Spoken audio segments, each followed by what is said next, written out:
Come find out why Carlsbad Ford is the best in southeastern New Mexico. Oh, yeah! At Carlsbad Ford Lincoln, their team is dedicated to helping you find the perfect vehicle with the best offers available. Carlsbad Ford, 2802 West Pierce, a proud supporter of high school sports.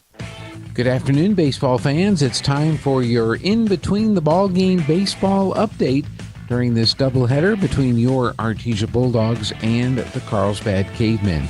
First of all, let's take a look at what happened last night over in Hobbs. The Artesia Lady Bulldogs finished up their non-district season with a single game at the Hobbs Lady Eagles.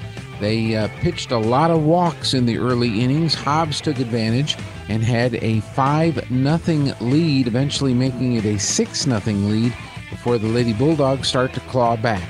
The Lady Bulldogs in the top of the 7th inning scored 2 runs to take a 7-6 lead, and they made it stick, beating the Hobbs Lady Eagles last night 7-6 to improve to 13-4 on the season. For the Lady Bulldogs, they will start district next week.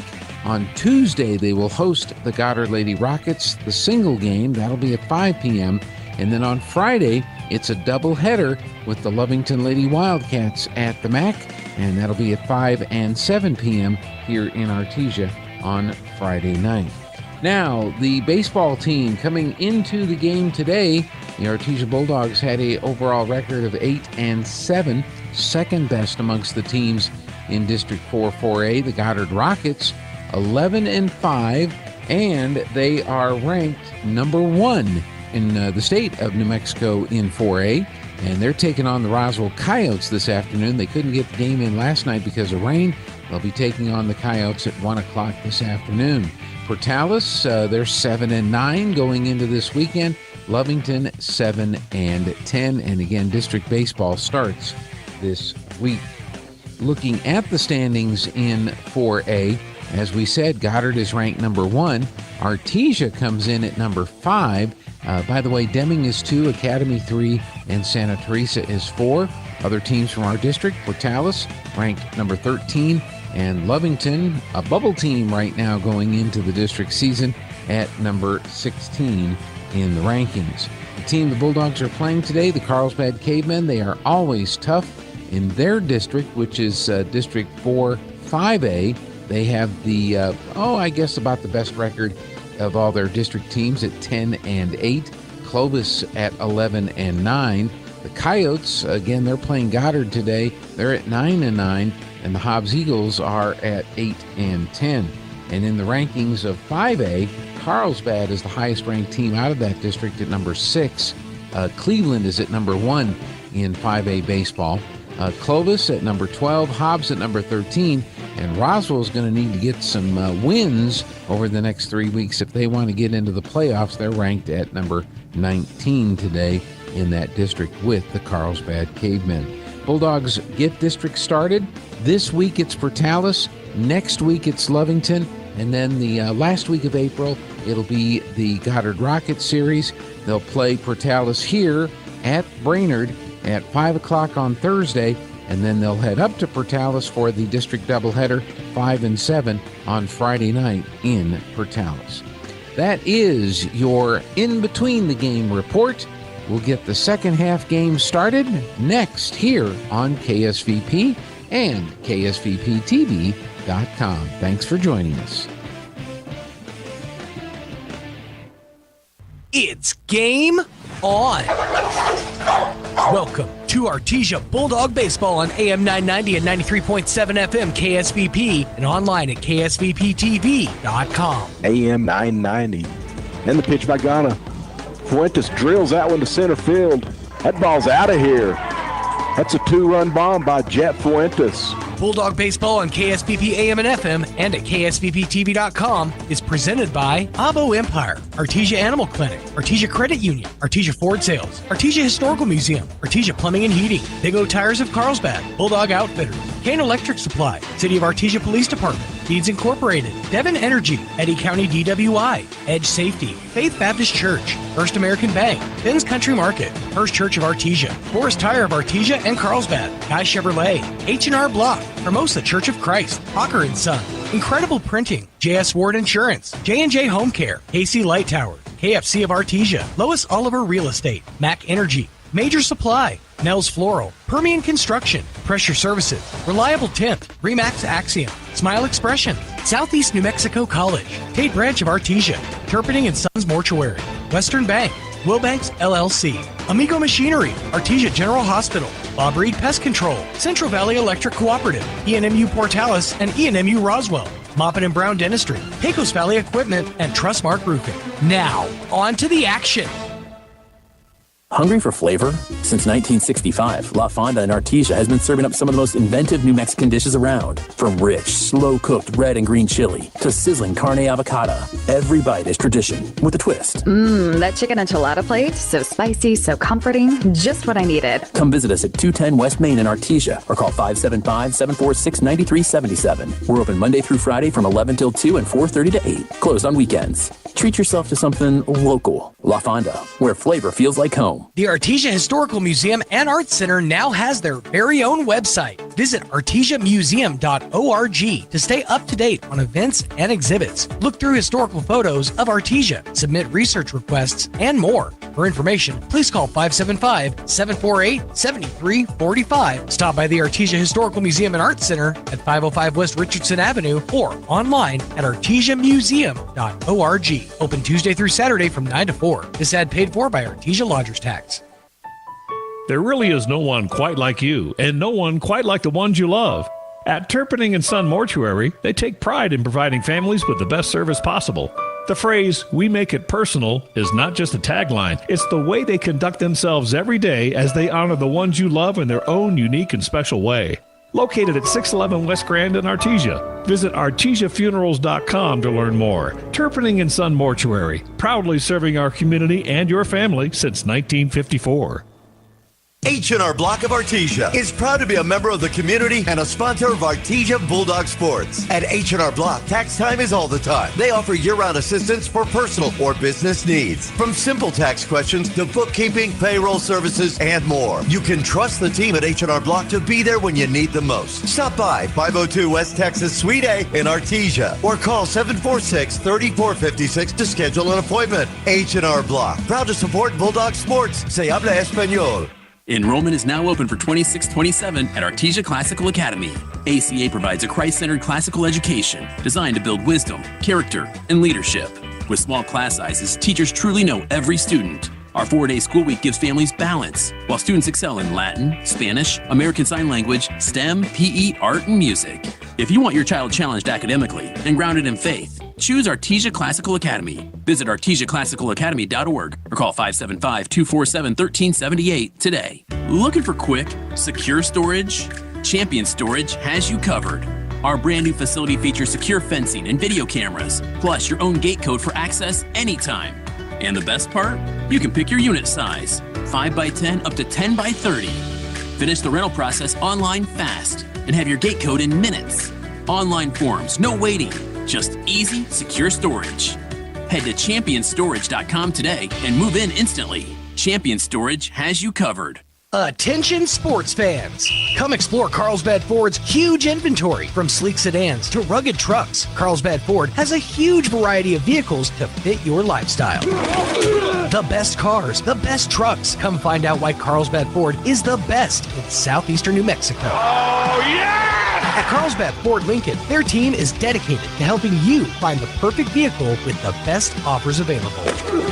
Carlsbad Ford, 2802 West Pierce, a proud supporter of high school sports. It's time to level up your future with an open world adventure at Southeast New Mexico College's STEAM Expo and Open House. Thursday, April 23rd from 4 to 7 p.m. at the SENMC campus, 1500 University Drive. You'll get to explore 8 worlds, collect stamps for epic loot, and unlock your future. All loot sponsored by SENMC Digital Media Program, and your chance to win a MacBook Pro, AirPod Max, and more. This event is powered up by ConocoPhillips and inspired by science. Got a tax refund coming? Put it to work at Reliable Tint in Artesia. The New Mexico sun is already heating things up, and professionally tinted windows can keep your vehicle cooler, protect your interior, and take the strain off your air conditioning. Reliable Tint also offers home and office window tinting to help save energy and protect your belongings from fading. And Reliable Tint handles auto glass replacements and repairs. Visit us at reliabletint.com. Reliable Tint. Stay cooler. Drive happier. Hey there, Bulldog fans. Welcome to the pregame show here on KSVP Radio and KSVPTV.com. A Saturday twin bill coming up here at the top of the hour. We'll have game one against Carlsbad, the Artesia. Hey there, Bulldog fans. Welcome to the pregame show here on KSVP Radio and KSVPTV.com. A Saturday twin bill coming up here at the top of the hour. We'll have game one against Carlsbad, the Artesia Bulldogs. I'm Joby Hodling, joined by Coach Bickle of the Artesia baseball team. And Coach, you guys, Carlsbad, always tough. You got a tough matchup coming in today, but another, I think, a really good pre-district couple of games for you guys to kind of see where you're at going into district. But before we talk about that, you had Roswell, who's always a scrappy team, another 5A team. You had them Tuesday night at Brainerd Park. Talk a little bit about that single matchup. Yeah, so we challenged our kids. Again, we wanted 7 runs a game, and we challenged them offensively, and we kind of tried a lineup out that night that was a little bit different than we've tried in the past, and really put our kids in kind of a comfortable feel, and that produced quite a bit of runs for us pretty quickly. I think we produced almost every inning, if not every inning, and in a big third or second inning in there. But with that, I think every kid reached base on Tuesday night, which was what we want. We want every kid to have success, and so seeing our DH come in and get on base, and then we drop the DH, and that kid gets on base. It just showed kind of everybody was locked in, and we are a competitive lineup, and so you've got to produce when you're in there because somebody else is ready right behind you. I mean, 2 or 3 guys, and right. So we really like that. Roswell, they threw a couple of guys at us, and we jumped all over the fastballs, and they were getting behind in some counts, which allowed us to really get after the pitch the way we wanted to and place it in certain in spots. But when you go play Carlsbad this weekend, those pitches get a little bit tighter, they get a little bit better, they're a little bit quicker. And then the defenses, they got your hit charts too, and they're moving their defenses around, and so it just kind of makes that ball a little bit harder to get down. Well, so talking about Carlsbad, they were up at the South Pointes tournament. You guys didn't play them, but they had a good showing up there, and you probably got to see them some. They're always good. Just give the fans a real quick glimpse into what you're expecting today from their pitching, from their hitting. Yeah, so we want to attack Carlsbad. I mean, Artesia, we want to beat Carlsbad every chance we get. Yeah, you know the slogan. So and we want that. And so you're going to see Jack Byers take game 1. You're going to see Charlie Campbell take game 2, and we're going to give them our very best and see where we're at.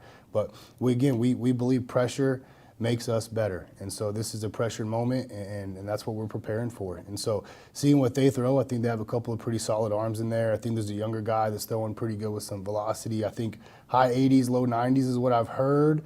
I kind of want to see that for myself. But, I'm not saying he can't. I just, I got to see it for myself. And so interested to see what they can do. They're really, really good in their pitch counts. They know what they do on 2-0 counts, 2-1 counts, hitters counts, when they're ahead versus behind, and they're reading it the whole game on you. Okay, it's kind of the same things that we try to do, and they're pretty good at it too. So it'll be kind of a chess match. You'll get to see a lot of baseball played in between the pitches that you normally don't see in other games. All right, Bulldog fans, coming up here 11 o'clock. It'll be live right here, KSVP Radio and KSVPTV.com. Artesia Carlsbad. Go Bulldogs.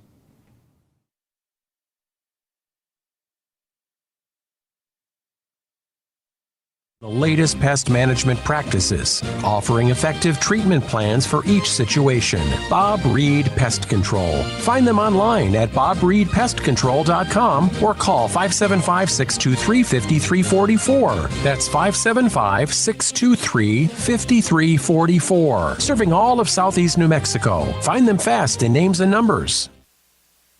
The Artesia Police Department wants to remind you to lock up your vehicles, take your keys with you, and never leave valuables in your vehicle. If you're looking for a rewarding career in law enforcement, the Artesia Police Department is looking for you. The department is currently hiring certified and uncertified officers. Take advantage of a great retirement plan, paid leave, and medical benefits. Apply in person, online, or call 575-746-5000 for more information. The Artesia Police Department is an equal opportunity employer. And please always remember, don't drink and drive. Looking to start, continue, or complete your higher education journey? Join the more than 5,700 current Greyhounds on their journey to student success. Eastern New Mexico University offers the most affordable higher education degree in the Southwest, and New Mexico residents can go to school tuition-free with the New Mexico Opportunity Scholarship. With online or in-person degrees, ENMU is the right choice for you. For more information, visit enmu.edu. ENMU, student success, that's what we're about. There is a difference. We're involved in the community. We believe in this area, and we reinvest locally to help the local economy. Artesia Credit Union, member NCUA. There is a difference.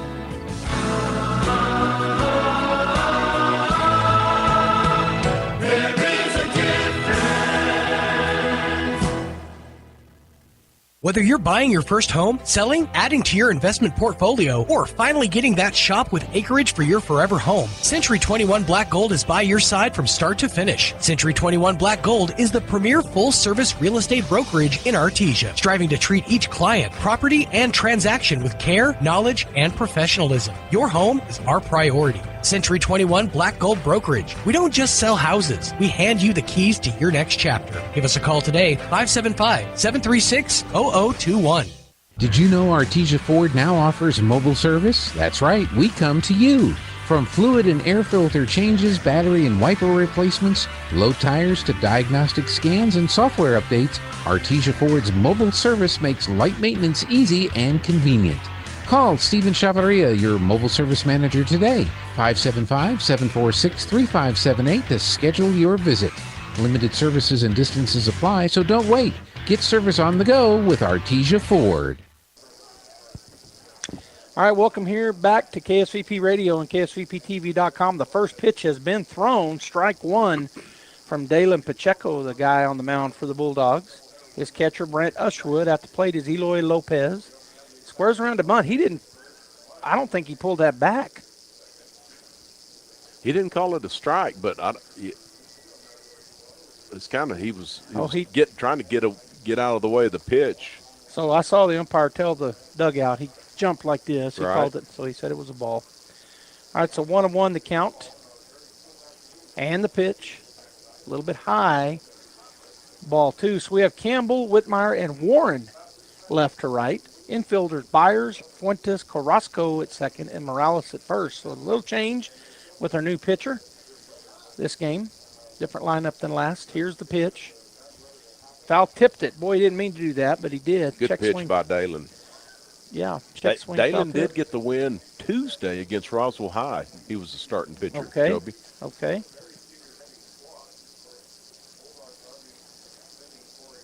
All right, so it is now 2-2 here in game number 2. Nobody out, and Eloy Lopez, the leadoff batter, at the plate, and he got him. Pitch. Wow. He took something off that curveball. Yeah, changed the speed on it. The bottom just fell out on Lopez. He swung through over the top of it. So out number one on the strikeout, swinging, and that'll bring Ricardo Herrera to the plate. Ricky Herrera. I thought I changed that. I saw it on the lineup card, and I thought I changed it. On the Max Prep says Ricardo, but Ricky. Ricky on the card. On yeah, the lineup Ricky card. Herrera. Bats from the right side. Where's number 10 on his black jersey? Here's the pitch. Curveball, strike one. Pacheco likes that curveball. I think that's his best pitch because he has a lot of confidence. Yeah. He's got confidence in his fastball too, but. Well, I think you're right. I mean, everything we've watched so far this year, and you called the game against Roswell, he pitched, and there it is again. That one misses in, but yeah, he leans on that curveball. He does. He throws it for a strike. That's why he likes it a lot. All right, so 1-1 now the count to Herrera. As he's ready, and the pitch. Swing and a miss. There's that letter. That wasn't a strike by any means. He'll tell you he shouldn't have swung at that. Yeah. Yeah, it was up, but it looked good, and he took a cut at it and come up empty, did Herrera. So 1-2 now the count. Dalen with the pitch, got him. Good job by Usherwood. He dropped the ball, picked it up real quick, tagged him out. No reason tagged the hitter no out. reason to throw it down when you can do that. Right. So the strikeout swinging is the second one in a row for Dalen Pacheco. Same pitch he struck out Lopez on. Yep, and that'll bring Jaden Carter to the plate, number 14, and he is pitching here in this ball game. So the counterpart to Dalen at the plate. And the pitch. Strike one called. Nice pitch. So Dalen has now thrown 10 pitches, of which 7 of them for strikes. Usherwood sets up on the inner third and the pitch. He hits him in the head. Bonked him right in the helmet, Joby, with the fastball. Yeah. He had set up inside, but he didn't mean to throw it that far inside. Pacheco said, I wasn't trying to do that. I like that attitude. Oh, man. All right, so that cracks me up. Riley Hernandez, DHing for the Cavemen. Steps in on the right side. Good lead over there. He's got his front foot out there about 11 and a half feet. Pacheco looks over his right shoulder. He was doing that Tuesday. I don't know why.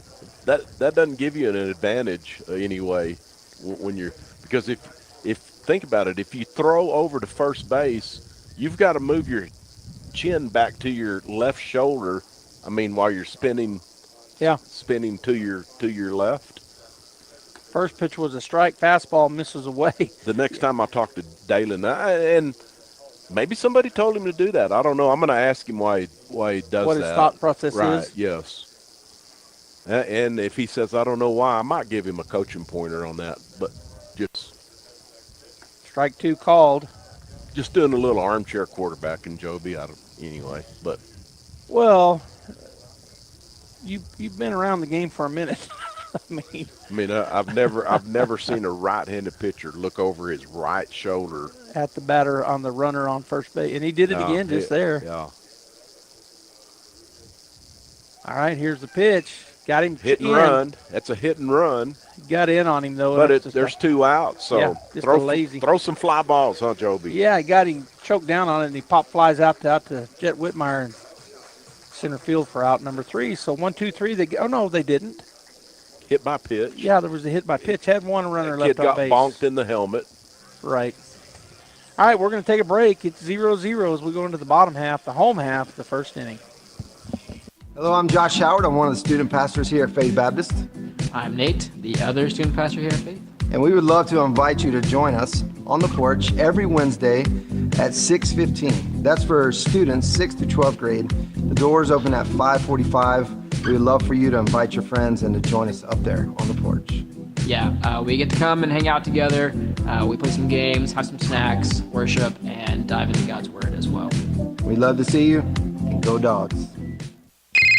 Hey, Robert, I'm your designated driver tonight. Pick you up at 7. Sober driving today keeps everyone alive tomorrow. Designated driver. Never drink, then drive. This message from the Eddy County DWI program. Yep. All right, we're back here, Bulldog fans. Joby Hodling and Lee Johnson going into the bottom half of the first inning, 0-0. It's game 2, Bulldogs and Cavemen. Artesia won game 1, 1-0 in a great pitching duel. Starting defense for the Carlsbad Cavemen got, I don't have somebody. Why do I not have somebody in left field? Who's their left fielder, Lee? Okay, that would be Jalen. I got Jalen Carter. What number is he? He is number 14. I don't know how I missed that, but let me double check here. Jaden Carter out in left field. Center fielder is Ricardo Herrera, and in right field, Brock Wright. Easy Lopez is at third. Eloy Lopez at short. Wade Cozart playing second, and Augie Venegas over at first base. Connor Roberson catching. And now I've changed it. Okay, so who do I have? What did I do here? Number 17 is pitching. I don't know what I've done. That's crazy. That's Colin Mathis. Yeah, Colin Mathis on the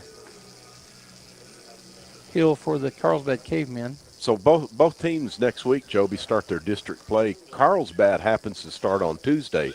So Wade Cozart, who's playing second base this ball game. Yeah. Yep. Yeah.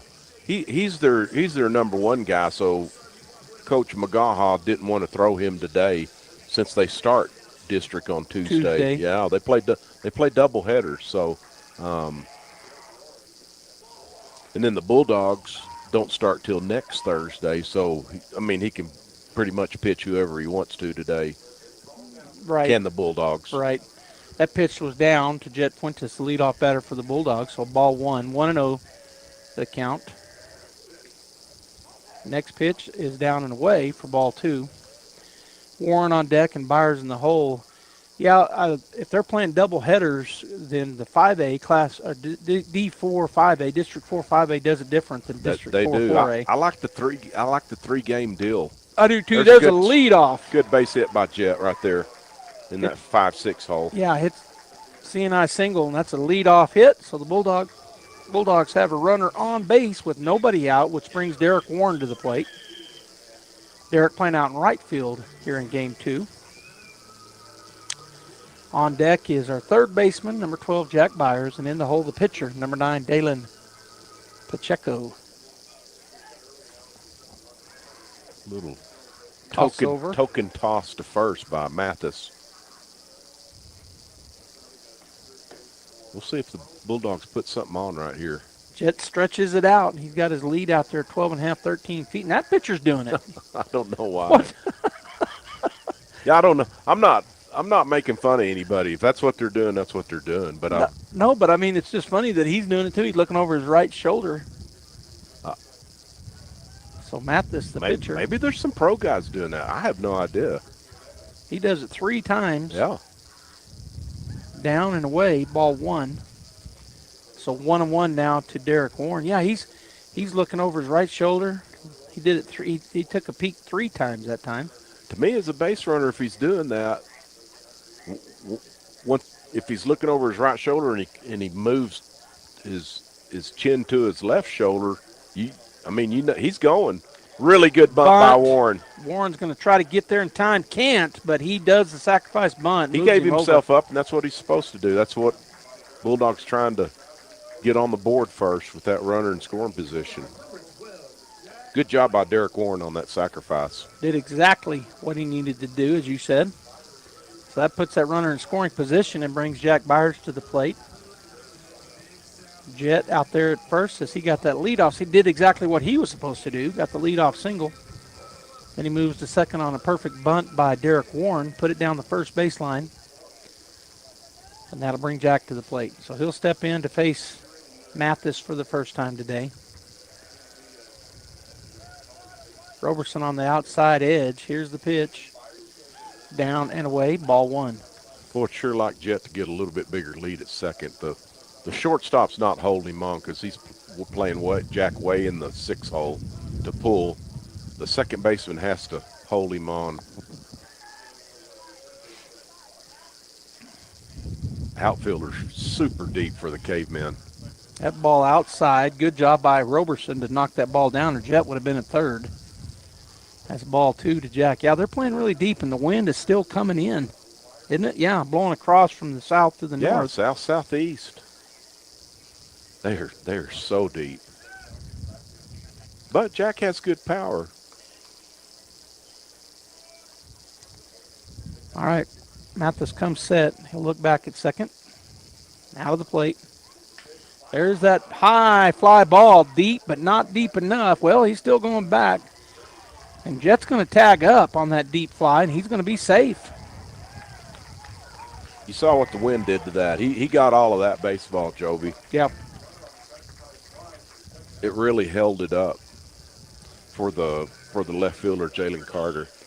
Yeah, he was probably 2 or 3 feet in front of the warning track. That was a deep, high shot, but as Lee said, the wind just held it up. That'd have been a home run, I think, on a regular day. I mean, that wind's every bit of 16 to 22 miles an hour like it was when we started game 1. First pitch that Dalen sees is a curveball for a strike. Nice curveball by Mathis. Going to take a 2-out hit, Joby, or maybe a pass ball or something to get Fuentes home. Got to be a tough play. Run, Dalen, run. Hit it into the 6th hole, and he's got him down at first base. Good job by Eloy Lopez, the shortstop. Perfect one hop to the first baseman. All right, so that ends the threat. The Bulldogs get a hit, but no runs. They leave a man stranded at third base. There were no Carlsbad errors. We will be back after this timeout for the top of the second. It'll be the 5, 6, 7 batters, Lopez, Wright, and Cozart. When you or your loved one is miles away from the nearest hospital, thanks to a partnership with the City of Artesia, Eddy County residents are automatically enrolled in TransAero Medevac's free air ambulance program, ensuring no out-of-pocket costs if flown by TransAero. You can print your membership card on the City of Artesia's website. Keep this card with your ID and health insurance to act as a request for TransAero Medevac. Eddy County residents, take advantage of this free benefit and make sure when you need it most, fly with TransAero Medevac. Life support by air. As the Bulldogs take the field for inning number 2, top of the second's where we're at, as the Bulldogs and the Cavemen tied at 1 through 1. Artesia gets game 1, looking for the sweep. Carlsbad, of course, wants to split it up here and split since they fell in game 1. It was 1-0. Jack threw a 2-hitter, threw 112 pitches, and really had good defense behind him. He pitched exceedingly well, and the Bulldogs had some timely hitting there as Jet Whitmire gets the winning RBI, and the Bulldogs win 1-0. He hits that in the bottom of the 6th inning, and okay. Carlsbad comes back. I got some good stuff next inning on Colin Mathis. Okay. The caveman pitcher. Yes. All right, from the left side, Easy Lopez steps in to face Pacheco here to lead the inning off. He's the third baseman in this ball game. He looks at called strike 1. That was a curveball. That was. Backdoored him from the right to the left side and called strike 1. Good pitch by Dalen. Lopez steps back in. This is Easy Lopez. Hushwood sets up in. He threw it in on him. He choked him down and just a flare right to the shortstop. Got in on his hands a bit, didn't he? He did. That's the job of a good pitcher. You're trying to miss the middle of the barrel, that sweet spot, Joby, and he did that. Dalen did. A flare line drive right at Jet Fuentes. I like flares. Yeah. It means it's hit really soft. Soft. All right, so Brock Wright will step in, number 6 for the Cavemen. First batter down, and that pitch misses away for ball 1. On deck is Wade Cozart, the second baseman, and in the hole, Augie Venegas, playing first base here in game 2. 1-0, nobody, 1 out. Good curveball, strike called. Yeah, Dalen, he loves that curveball. I like it. Outfielders playing in for the Bulldogs, pretty much straight away. Warren a little deeper than the other two out there. Nice pitch. That's got to be a strike. I think it is. Oh my goodness. I don't know how that wasn't a swinging strike. I don't either. But it's called the ball as the home plate umpire pointed down there without even being asked, or at least Escherwood didn't turn around. He may have said, no way he held up on that, Joby. No, I agree. 2-1, curveball, strike 2. I think that was a curve. It was. It backed up. That was he. I don't know if Dalen was trying to back that pitch up, but it did. And he got the call. All right, so 2-2 now the count with 1 out. Boy, I like a letter high fastball right here, Joby. Here's the pitch. And he just stayed alive. Good curveball. He fouled. He made up his mind, I thought, too late, but he got a piece of it. Yeah. You can let that curveball travel a long ways. Yeah. Yeah. Or get deeper. So the count remains 2-2 with 1 out as Usherwood sets up on the inner half, and the pitch. Pop fly to left field. Boy, turning, running, and will get there out in left field. Boy. Charlie does a good job. He kind of fought that. That's a tough play, man. That wind, he drop-stepped with his left foot because it was hit that way, but then the wind and I guess slicing, he spun around. Yeah, he did a good job of readjusting back to it, but he still had trouble with it. Yeah, right at the end. The ball fooled him. It was hit further than Charlie thought, but he did a good job of staying with it. Really a good job. So that's out number 2, and that'll bring Wade Cozart to the plate. Second baseman, bats from the left side against the right-hander, and swing and a miss on a good curveball. He had a hack at that one. Yeah. So the pitcher, Joby, if you're pitching today, you don't have to be quite so fine down on the knees, right? Right. Throw. And both pitchers in the first game did a good job of getting the ball up and letting the hitters hit some easy fly balls to the outfielders. Yep. That was called strike 2 on a backdoor curveball. Usherwood's asking for it up. Strike 3. Whoa! I thought it was. It was outside. Yeah, that was off the plate a bit. Yeah, But yeah. Good idea. Good 0-2 pitch.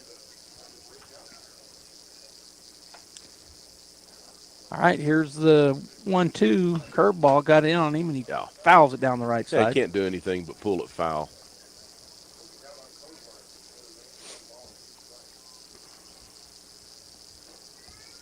So the count remains 1-2 with 2 outs. We're here in the top of the second inning. 0-0 our score. And Pacheco to the plate. Got it down and in again. He rips it foul for a long foul ball strike. Hey, even if that pitch is up, that's the only thing he can do with it. Just is pull it foul. Yeah. I got in on him. Campbell way in the gap to the left center field gap, which is good. That one misses outside for ball 2. Jet Whitmire about 5 steps to the right field side of second base. And Derek Warren's about playing average out there in right. And there's a rip to the left field gap. Boy. Yeah, that's going to be extra bases, Yeah, Joby. for sure. It goes all the way to the fence. Whitmire chases it down. Good piece of hitting by is that Cozart? Cozart, Yeah, yep. Really good piece of hitting. 2-out double into the left center gap. Not so much the gap, but it was just we had a big gap because we were shading him to pull. Yeah. And he hit it where we weren't. Yep. And that had some good exit velocity on it, no doubt. Because Jet Whitmire's really fast. Yeah. We all know that. Well, and it was kind of a hit up the middle, but it just sliced. Yeah. He hit it hard. Off that left-handed bat. Mm-hmm. Slicing away from Jet. And it fooled Charlie because he didn't go for it. He thought it was up the middle. Oh, okay. First pitch. I mean, Charlie didn't move much out there. No, he didn't. Jet turned and talked to him when he was walking back. Hey, man, what's up? Where were you? Right. But I think it was hit almost straight up just to the left of second base, but boy, it just tailed. Yeah. You know, it sliced. It really ran away from Whitmire. Whitmire, yeah. Swing and a miss on another good curveball. Nice pitch.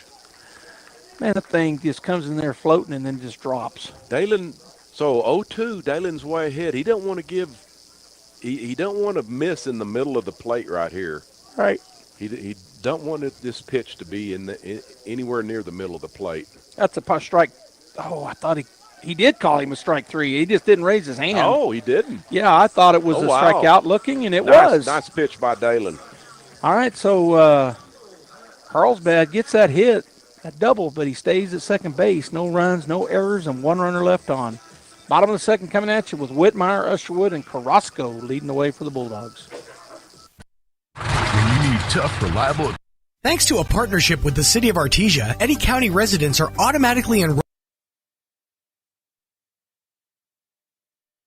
When you need tough, reliable equipment that gets the job done right, turn to your local Kubota experts. Amigo Machinery in Roswell is proud to be your hometown Kubota dealer, offering a full line of tractors, mowers, and construction equipment, plus genuine parts and expert service and advice. Locally owned and operated and here for you. Stop by Amigo Machinery at 2801 Southeast Main Street in Roswell or call us at 575-624-2026. Amigo Machinery, your trusted local Kubota dealer for all of Southeast New Mexico. Services, sandblasting, coating steamers, pressure washing, repairs, and cleanouts. Edge Safety also offers drug and alcohol screening and on-site services and safety trainings to make you better. Edge Safety and Services, LLC, 575-736-1047. Proud supporter of the Artesia Bulldogs. All right, we're back here. We're going into the bottom of the second inning, and Lee got some good information on our pitcher. I got a text from a friend of mine that knows baseball. So Colin Mathis, the Carlsbad pitcher, he had an uncle, Will Mathis, that was drafted in 2013 by the Seattle Mariners. It said Will is Colin's uncle, played at UNM, University of New Mexico, and was drafted in the 25th round, which is, he's got some good genes there. Yeah, absolutely. I like interesting stuff like that. Thanks for sending that. I do too. That's cool. Yeah, it is. All right, Jet Whitmire will lead things off for the Bulldogs. He got the winning RBI in game number 1. That pitch a little bit low, ball 1. Now, Jet's been seeing the ball really well last 3 or 4 games. On deck is Usherwood, and in the hole Carrasco, and the aforementioned Colin Mathis on the hill for Carlsbad. Here's the 1-0. Called strike. Nice pitch, outside corner. Yep, got the outside corner. So Carter, Herrera, and Wright left to right. Venegas, Cozart, Lopez, and Lopez from first to third. That'd be Eloy at short, EZ at third, and then Roberson catching Mathis. There's your Carlsbad defense. And the 1-1 bounced it up there for ball 2. Boy, if Jet hits it on the ground up the middle, it's going to be a bang-bang play, Joby at first base. Because those guys are playing deep, which they need to, but we know how Jet is so fast. Yeah. And has the potential to make an infield hit. Oh, did that get him? I guess it didn't. So he gets out of the way of that curveball that was in at his head, really. So 3-1 now. Hitters count. He doesn't have to. If he absolutely loves it, he can cut it in half, or he can take here if he don't like it. He could. He does take it. He doesn't take it. Beautiful piece of hitting. Yeah, I was on the outside half of the plate, and he strokes it into right field for the leadoff single. He zings that curveball out there. It was going away from him, didn't try to do too much, didn't try to pull it mainly, and got really good wood on that ball. Yeah, he just went with the pitch, and no reason not to. Just hit it right where he did. Nice base hit. He's going to be on the move here, Joby. Straight steal or a hit and run right here. I feel confident in that Coach Bickle's going to put him in motion. He's going to get a big lead. Mathis is looking over his left shoulder right now. He hadn't come set yet. Now he does. Doesn't have much of a stretch, about a 5-inch stretch. Bounces it up. Oh, if he'd have went, he'd have made it. Here's what I would do if I were him. Do you see when the pitcher's looking over his right shoulder and he brings it back? I would almost go right then. Right when he turns his head. Right. Maybe pause just a fraction. We'll see if he has a read on that. Whitmire, I'm talking about. Usherwood was asking for time, and right. He steps in. He did what you said. He's going to make it pretty easy. Oh, my gosh. Good throw. It wasn't as easy as I thought. Great throw by Connor Robertson on that. Yeah, he didn't quite have his – I want to say maybe his left foot slipped a hair. He must have. Because as soon as he looked over his right shoulder, as soon as he started going back, he took off. That's something you can pick up as a base runner. And he did, obviously. Jet Whitmire did. 2-0 at the plate. Usherwood steps back in. He'll lead 3-0 as that pitch was down and in. Kind of doing the same thing. If you can get a walking lead at second base and he's doing that, right? He's I call it one look into second. You can read that as a base runner. Well, Robertson made a good throw just a second ago, didn't he? He did a really good throw because it was really way closer than I thought it was going to be. And that pitch is down. That's ball 4 on 4 straight. Good at-bat by Brent. Yeah, because normally he'll come up there. He's a pretty free swinger. He likes to hack, man. And they're going to call timeout. Coach is going to come out and talk to his staff. That's the head coach, Mike McGaha. Well, I was about to say maybe making a change. And a lot of times he'll send out an assistant, but he's taking the ball. Yeah. So a short leash here. I didn't notice. There was somebody warming up down there in the bullpen. So it's going to be I think we'll take a break and we'll come back and we'll tell you who it is, and we'll be back here after this timeout. Looking for the right ride at the right price? Come to Tate Branch Artesia and check out our used cars. We've got a huge selection of all makes, all models, and every color you can imagine. Priced right to fit your budget. Many vehicles have payments under $500 and come with a lifetime powertrain warranty for your peace of mind. Bad credit upside down in your tray? No problem. We work with all credit and we'll fight to get you approved. Experience the Tate Branch difference today, where great cars, great prices, and great people come together. Stop by Tate Branch at 919 South 1st Street in Artesia or visit us online at tatebranchartesia.com. At First American Bank, we champion for you and your small business. Our dedicated business banking team offers you individualized financial solutions, lending expertise, innovative products, and personal attention. Our goal is to help you be ready for your next opportunity. Let us be your partner in growth and success, because when you succeed, we do too. First American Bank, your local first community bank since 1903. Equal housing lender. Was one of his assistant coaches. Yep. All right. We're back here. We were talking about your first year as the head coach, right? Yes. And you guys were able to take it as the 8th seed going up to Albuquerque and got the win over Piedra Vista. And Coach McGaha was coaching then, and it was a really good win for our team. In the semifinals, we ran into a really good Academy Charger team, and we didn't fare as well in that game. All right, so Mike Davis comes in relief of Mathis here in the bottom of the second inning. The Bulldogs are threatening. Boy, I really like to sacrifice it right here, Joby, with Carrasco, but he didn't get the sacrifice down in the first game, if you remember. Yeah. He got it up in there twice. Right. So with runners at first and second, if it is on, and it might not be, he might be swinging away, and that'd be fine. You want to butt the ball to the third base side. Okay? Oh no, he bunted it. He just bunted it to the right side. I don't think he popped it up. I think he just bunted two of them foul. He did down the line. He didn't get the bunt down. No. I was just thinking somebody bunted it up in the air, but I don't think it was him. No, it wasn't him. That might have been Charlie Campbell. I think you're right. Yep. Anyway, we'll see if the sacrifice is in order. I like the sacrifice being in order. With nobody out. Maybe not. And he might let him hit away early in the game is the only thing.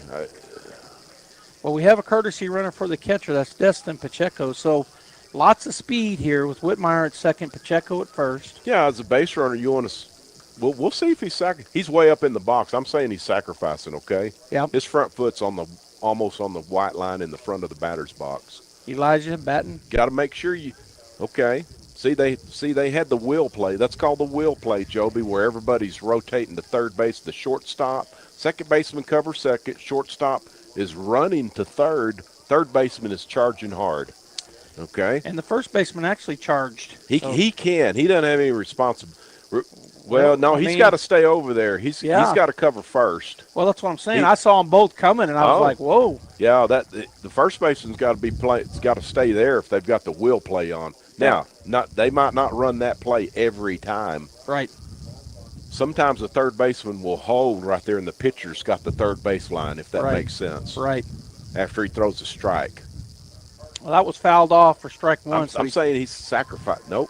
Okay, they tried to back pick. We did get a guy picked off before like that in Hobbs, if you remember. I do remember. With runners at first and second. But good job by Destin Pacheco. Destin, yeah. Yeah, be alert, and I'm sure Coach was telling him. Coach Doolittle's our first base coach over there. He said, we're not getting picked off here, guys. He's not sacrificing. He didn't no.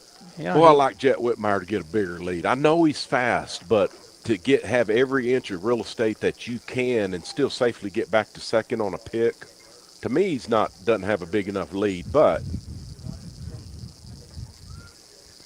See what he does here.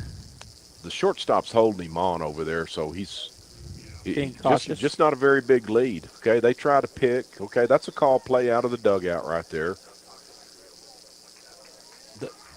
So they charged again. They did. They had the will play on, but that was, you're kind of trying to sell that, and hopefully that runner's following the shortstop to third, right? And you're picking to the second baseman comes in from behind. Yes.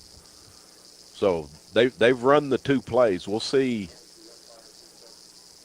That Carlsbad still thinks maybe we might be sacrificing, and you still can with two strikes, but there is only one strike. Exactly, 1-1.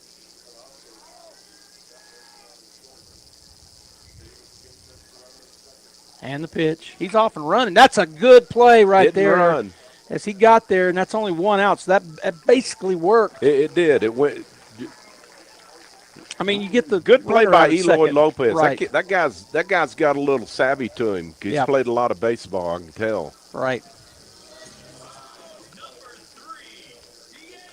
Oh, and that's a good job by Elijah hitting the ball the other way. That's where he's supposed to hit the baseball over there. But it just wasn't far enough. The shortstop made a good play getting back to the ball in the 6th hole. But Bulldogs are in business. All right, so Diego Morales steps up. Runners on the corners, only one out.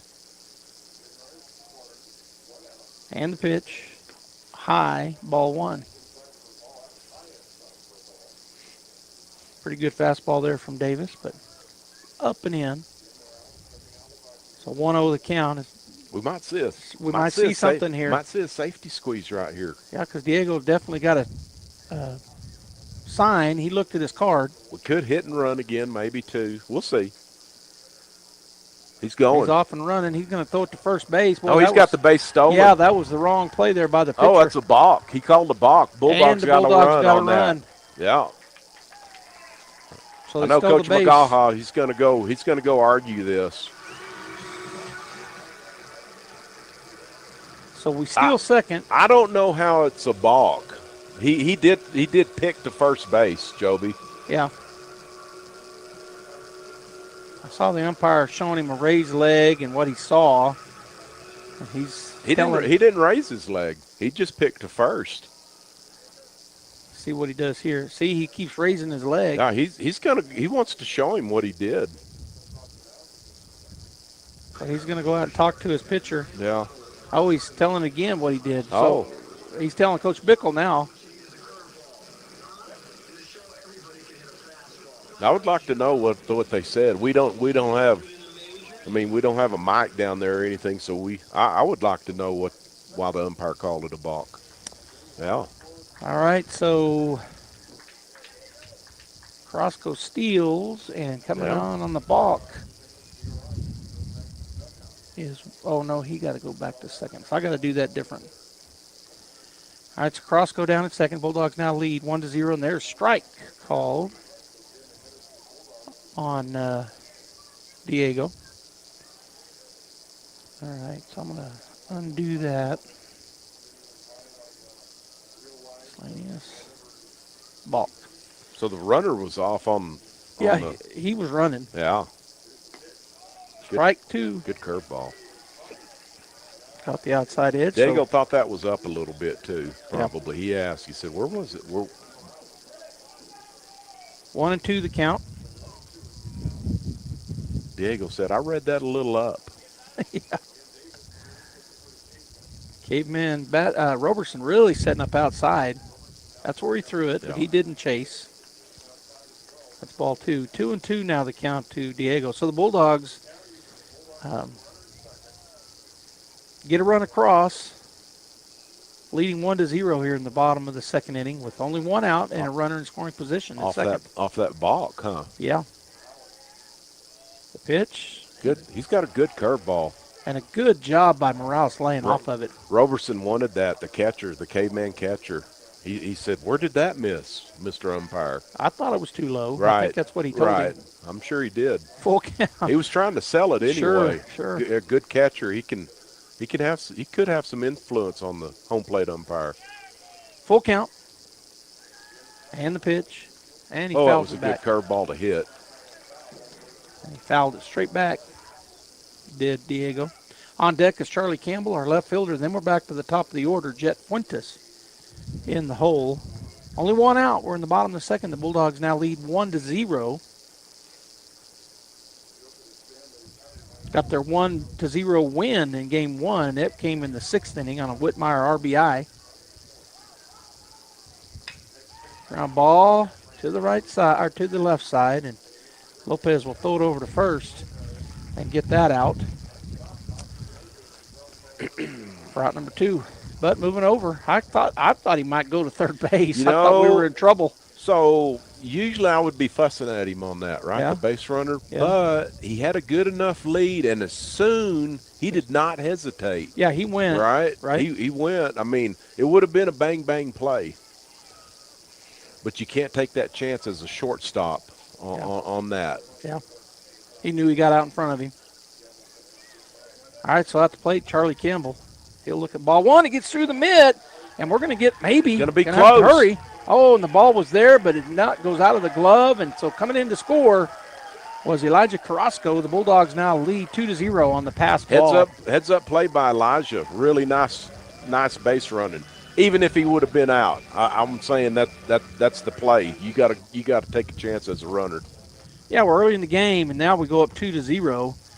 And it was closer than I thought it was going to be. Roberson did a good job getting back there to it. Yeah, he did.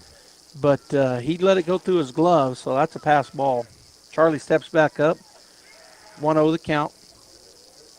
Swing and a miss. Strike one. That's what that runner at third, too, Joby, does sometimes, because maybe it afforded him. He just took his eye. He was looking at that runner, to see where he was, maybe to pick or do whatever. Yeah, the catcher. Right. Mm-hmm. Kind of just squirted through his glove. Didn't squirt through. It was a slow roller through.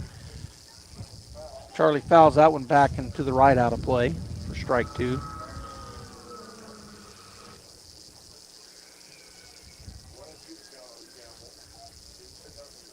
Campbell steps back in. 1-2 the count. 2 down. And 2-0 Bulldogs. Fly ball right field. I'm going right to say that's going to be trouble, fall. Joby. Second baseman. Base was good play. Yeah, he was all over that. Good play by the second baseman. Wade Cozart. Yeah, Cozart. All right, so the Bulldogs do some damage, as that was a good job by Cozart to track that thing down. That was. But the Bulldogs get 1 hit and 2 runs. There were no errors and nobody left on base. It is 2-0 Bulldogs, top of the third. We'll come back.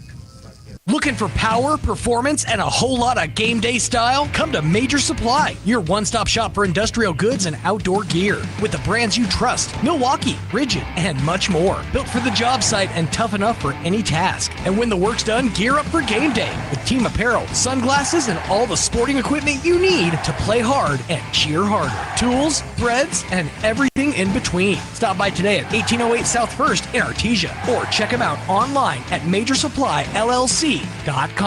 Smile Expressions in Artesia encourages you to treat your teeth to a spring cleaning. You'll have healthier teeth and gums, fresher breath, and brighter teeth. Plus, you'll be reducing risk for dental problems and improving your overall health. To schedule your dental spring cleaning, call Smile Expressions 575-746-1900 or request an appointment from our website, artesiadentist.com. Quality dental care, hometown comfort. That's Smile Expressions in Artesia. As Lee just told me off air, 9-1-2 coming to the plate. So the number 9 hitter is Connor Roberson, the catcher. And then we're to the top of the order. Eloy Lopez on deck and Ricky Herrera in the hole for the Cavemen. So this will be the first time Connor has seen Dalen Pacheco, who is on the rubber for the Bulldogs. It's his first time at bat here in game number 2. And the pitch. Curveball, and I think he went. He did. No way. I thought he went. Ball. They checked down first base, and he said safe, so ball 1. Okay. Pretty good curveball. All right, so here's the 1-0. It's a really good curveball when you get that kind of reaction from it from the hitter. Right. That one missed down and away, so 2-0 the count. I'll give you the Bulldog defense after this pitch. And the pitch, that's going to be outside, so 3 straight. So we have Charlie Campbell out in left, Jet Whitmire in center, and Derek Warren in right. Jack Byers, Jet Fuentes, Elijah Carrasco, and Diego Morales, third to first. Brent Usherwood catching, Dalen Pacheco. 3-0 count. Down the middle, strike 1. Good job by Dalen. I like throwing fly balls. Yep. Yeah, that wind is still gusting. It's blowing pretty good. It is. 3-1. Here's the pitch from Dalen. Aired that fly ball. Oh, yeah. Jet's going to have to go way. That bounces. He wasn't able to get to it. That's a stand-up double. He stung that baseball. He really did. Because that was going straight into the wind. Well, not straight into it, but a good crosswind. It was going into the teeth of it. Yeah. So, for sure, huh? So the double hits it over. And I don't know if Jet. I guess he just could. He was playing pretty shallow. He was. I think it fooled him a bit. Mm-hmm. Right. Yep. Robertson hit that a ton. He did. He got every piece of it. I did. I think it's number 8 out there coming into courtesy run. I think. Well, I got some binoculars. I know. You'll look here in a second. We'll be on it. Pretty sure it's Mitchell Espinda. 8. I think. Is that right? Yes. Oh, hit him. That might have hit him in the face. In the chin. I'm going to say that's a strike, Joby. He's looking at Dalen like he wants to go attacking. I think it's a strike.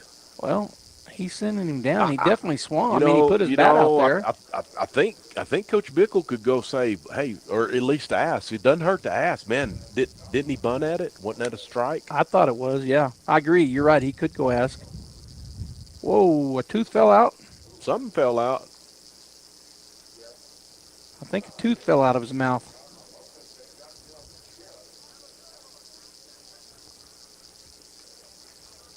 Umpire picked it up, whatever it was.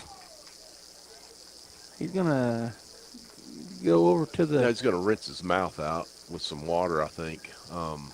I still would ask. Dalen's asking right now. No, right. Hey, man, he was bunting. Wasn't that a strike, even though it hit him, because he didn't get the bat out of the way? Hopefully he's okay, and I'm right. Surely he is. I think he is. Yeah. He's just going to rinse his mouth out. I think he might have spit a tooth.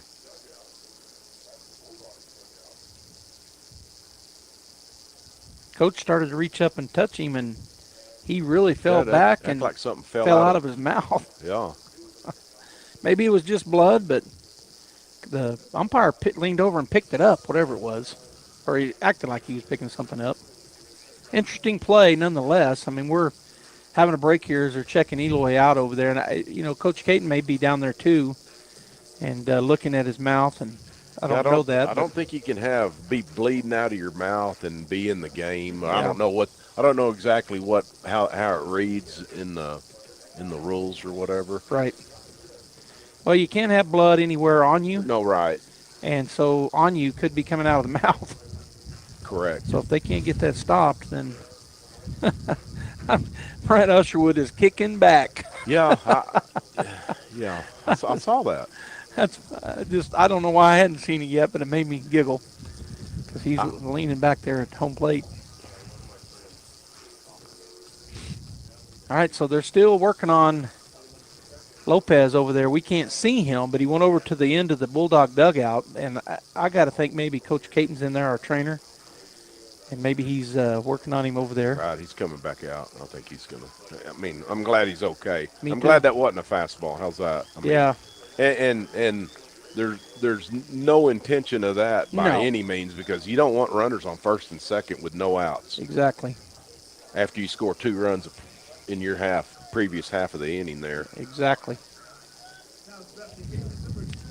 All right, so what Lee said is exactly what we got. Runners at first and second, nobody out, and at the plate is the center fielder, Ricky Herrera. I would think I would put a $20 bill that he's going to be bunting. We'll see if I'm going to lose a 20, Joby.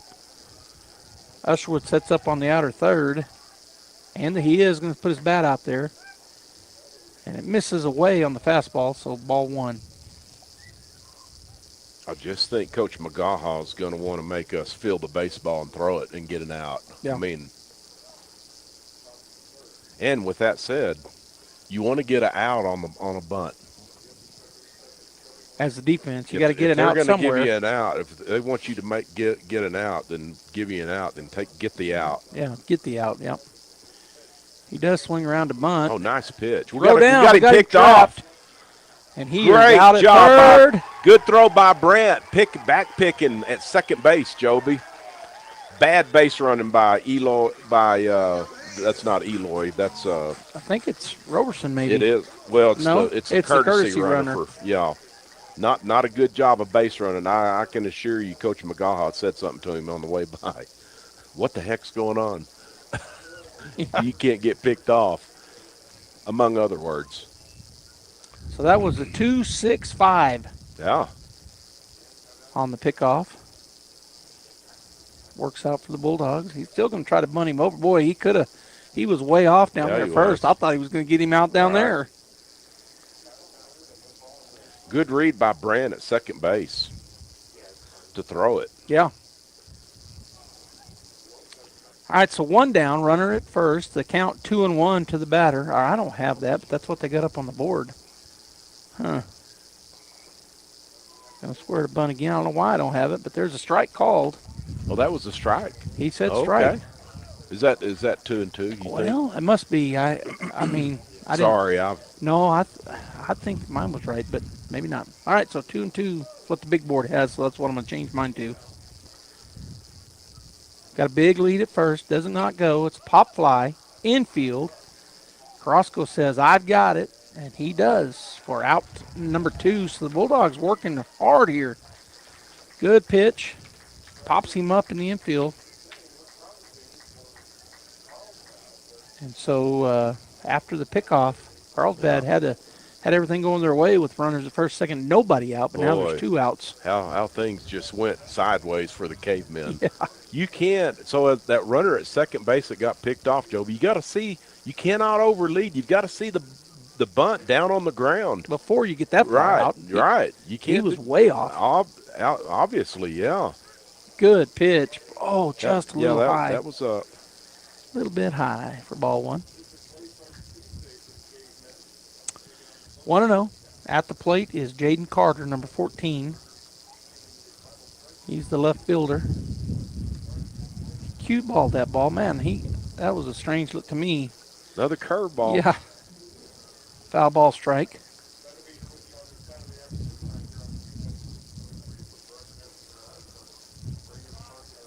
All right, so 1-1 to count is Pacheco. Let's see if he peeks over his right. He doesn't. This time he picks over his left. Curveball pops him up. Whitmire misread it, but he's coming on hard, and he will get there. For his speed made up for that. I did. Man, I would like for like 2 minutes to be really fast because I wasn't really slow. You and me both, Coach. All right. Carlsbad started with a one hit, and then a hit by pitch, but they get picked off. They get a pop fly and a pop fly. So 1 hit, no runs, no errors, 1 runner left on base. Bulldogs coming up in the bottom of the third with the top of the order, Jet Fuentes. Jennifer here at Trustmark Roofing and Windows. And did you know that we get a bunch of... When you need tough, reliable equipment that gets the job done right, turn to... Hi, my name's Chance with Trustmark Roofing and Windows, and here's what you should expect during your window inspection. Upon my arrival, you'll receive a 15-minute courtesy call letting you know I'm on the way.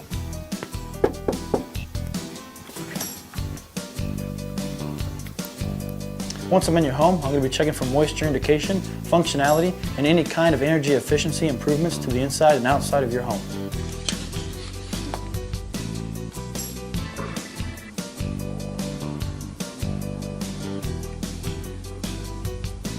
After my inspection, I'll give you my professional opinion, and then you can decide whether you want a no-obligation quote. Myself or the office will contact you to set up a date when I can show you my products and options to best suit your needs. So when choosing windows, choose Trustmark Roofing and Windows. Our goal is to give you a 5-star service and get you what you deserve, and that's the best. We put people first. Shortstop yet, Lee. We were talking about it off air. As Lopez is the shortstop, he's the one that got hit in the mouth, and He was talking to the head coach, Coach McGaha. Yeah, I don't think you can pause the game because you got to get somebody out there and play the game. I'm not fussing at Carlsbad. I'm just saying you can't hold the game up because the guy's injured. He's off the field. He got to go play. I mean, and he is. He's going to run out there. I mean, he's a gamer. No doubt about it. I mean, he got hit in the mouth, and there's a chance he lost a tooth. I mean, we don't know that, but that's what it looked like happened, but maybe not. Right.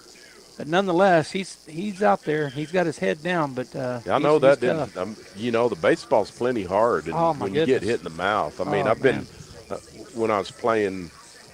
You get a bad hop and the ball hits you in the chops, man. It hurts. Yep. All right, Jet Fuentes, who is 1 for 1, he led the game off with a rip into left field. Let's see what he does here. Looks at ball 1, way outside. We still got Mike Davis on the mound for the Cavemen. Yep. So he came in the first, if I remember right. He did, to relieve Colin Mathis. Ball 2, outside. Throws pretty hard. He does. Carter, Herrera, and Wright from left to right. Easy and Eloy, third and short. Cozart and Venegas over on second and first. Here's the 2-0. Swung on, fouled off and out of play, does Jet. Good cut by Jet. That's a good fastball. He challenged him right on the knees with that. So the count goes to 1-2. The catcher is Robertson, and the pitcher is the aforementioned by Lee Johnson, Davis, and who is coming in relief or in the first. That pitch hit him. Did that get him? Yeah. Okay. I couldn't see because I was blocked off. I didn't know maybe if that would have gone, how the curveball backs up behind him. Right. But it did get him. Yep. He goes down to first base on the hit by pitch, which will bring the number 2 hitter in the lineup, right fielder, number 6, Derek Warren. He sacrificed bunt his first time and moved Jet over. We'll see if Coach, something you could do with Derek, Joby, he's got such good speed, is I don't know if he knows how to bunt for a base hit. I mean, just drag bunt to third base, and if they get you out at first, they get you out, but it still goes down as a sacrifice type of deal. Jet with the big lead. He's off and running. Well, that was a hit and run. Good pitch to. Oh, and Jet didn't realize it got by him. Of course, he probably wouldn't have made it anyway. It's just it was a good pitch to pitcher for the pitcher. Did Warren swing at that? Yes, he did. Why did he? I guess he thought it was a hit. I mean, it was a hit and run. You got to protect the runner. Yeah. And Derek doesn't know the catcher's going to miss the baseball. I mean, because it's already by him. But right. Okay, we're okay. Yeah, it worked out. he needs to get him to third base somehow, Joby. Does Warren. Right. And the pitch. Foul tips it into the glove. Fastball. Yeah, he threw that with some heat on it. Yeah, he's down in the count right here. 0-2 to Warren. Jack Byers over in the on-deck circle and Pacheco in the hole. Bulldogs lead 2-0. We're in the bottom of the third with nobody out, and Fuentes out at second base. He got hit, and then he stole second. Pitch, and he'll go down swinging. Just outmatched him. Yep. That's a really good fastball. That one was up and a little bit out, and he took a good cut at it, but come up empty. From Davis. Yep. This will be a good test for Davis right here facing Jack Byers. All right, so Jack will step in the right side. He's 0 for 1. He flew out deep to Carter out in left field, if you remember. He got every piece of it, kind of like the Carlsbad batter an inning ago. But that wind just knocked it down enough. Yep. They'd have both been home runs. Carlsbad hitter hit it out there to the Green Monster. I don't know if it got over the wall or not. Byers goes opposite field, pop fly. Jammed. That's in play. He's got a play on it right there. Venegas makes the catch. Oh, nice pitch by Davis. Good pitch. He got that in on Jack. It's over in foul territory. Venegas goes and reels it in. Davis wins that battle. Got to take a 2-out hit, Joby. Yep, 2 down, and that brings Pacheco to the plate. He grounded out to Lopez at shortstop. Eloy Lopez, his first time through.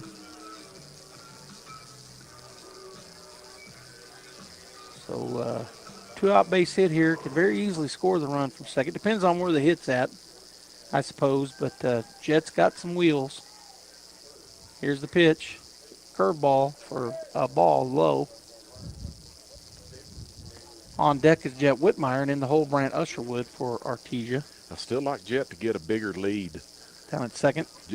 The only reason I say that, because when the second baseman gets off the bag, you should be able to get a giant lead, not like right now. Chopper foul on the left side. Yeah. Anyway, I'm just thinking a base hit to the outfield. Yeah, he gets that bigger lead. Right. He can probably make it home easier. He may make it anyhow, but Right. I agree with you. Right. You said it in game one. I think you might have said it in this game. Every inch of real estate matters. It does. Baseball's a game of inches. Yeah. That's what I've been told. Yeah. See, he doesn't have a big lead right now. Oh, it's a big cut. Come up empty. Strike two. Yeah, Dalen would tell you that. I swung at the ball, Coach. Mm-hmm. I mean, or Coach Bickle. A little bit high.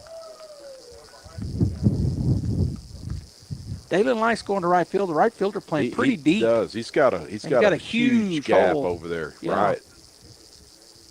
Maybe he'll get a pitch to go with right here. He did, but it was way outside. I mean, an outside pitch, but it was way too far to go for it. That takes count to 2-2. Oh, I'd like to see him throw a backdoor curveball and let him just drive it to right field. Right. Right.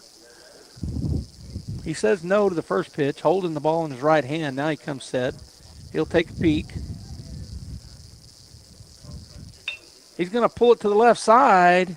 Third baseman comes in, throws it to first, and that will end the threat. Good play by Davis, or good pitching by Davis. Easy Lopez throws it over to first, and that ends the inning for the Bulldogs. 5-3 the put out. So Artesia gets no hits. They leave one runner on. There were no errors, and there were no runs scored. We'll come back for the top of the fourth inning. Hernandez, Lopez, that'll be Easy, and Wright. We'll be right back. Innovation, service, integrity, and knowledge. J.S. Ward and Son Insurance Agency. Auto and home, life and health, personal and commercial. Bonds too, since 1925. We have the coverage for you. Innovation, service, integrity, and knowledge. J.S. Ward and Son Insurance Agency. Incredible in Artesia is open for business, ready to give you the hometown quality and customer service you know and love. Georgia and her team specialize in in-house design for quality custom business cards at a competitive price. From scanning to desktop publishing, if you need it, they can do it. On Main Street across from the Derek Floor statue in downtown Artesia. For all your printing needs, think Incredible.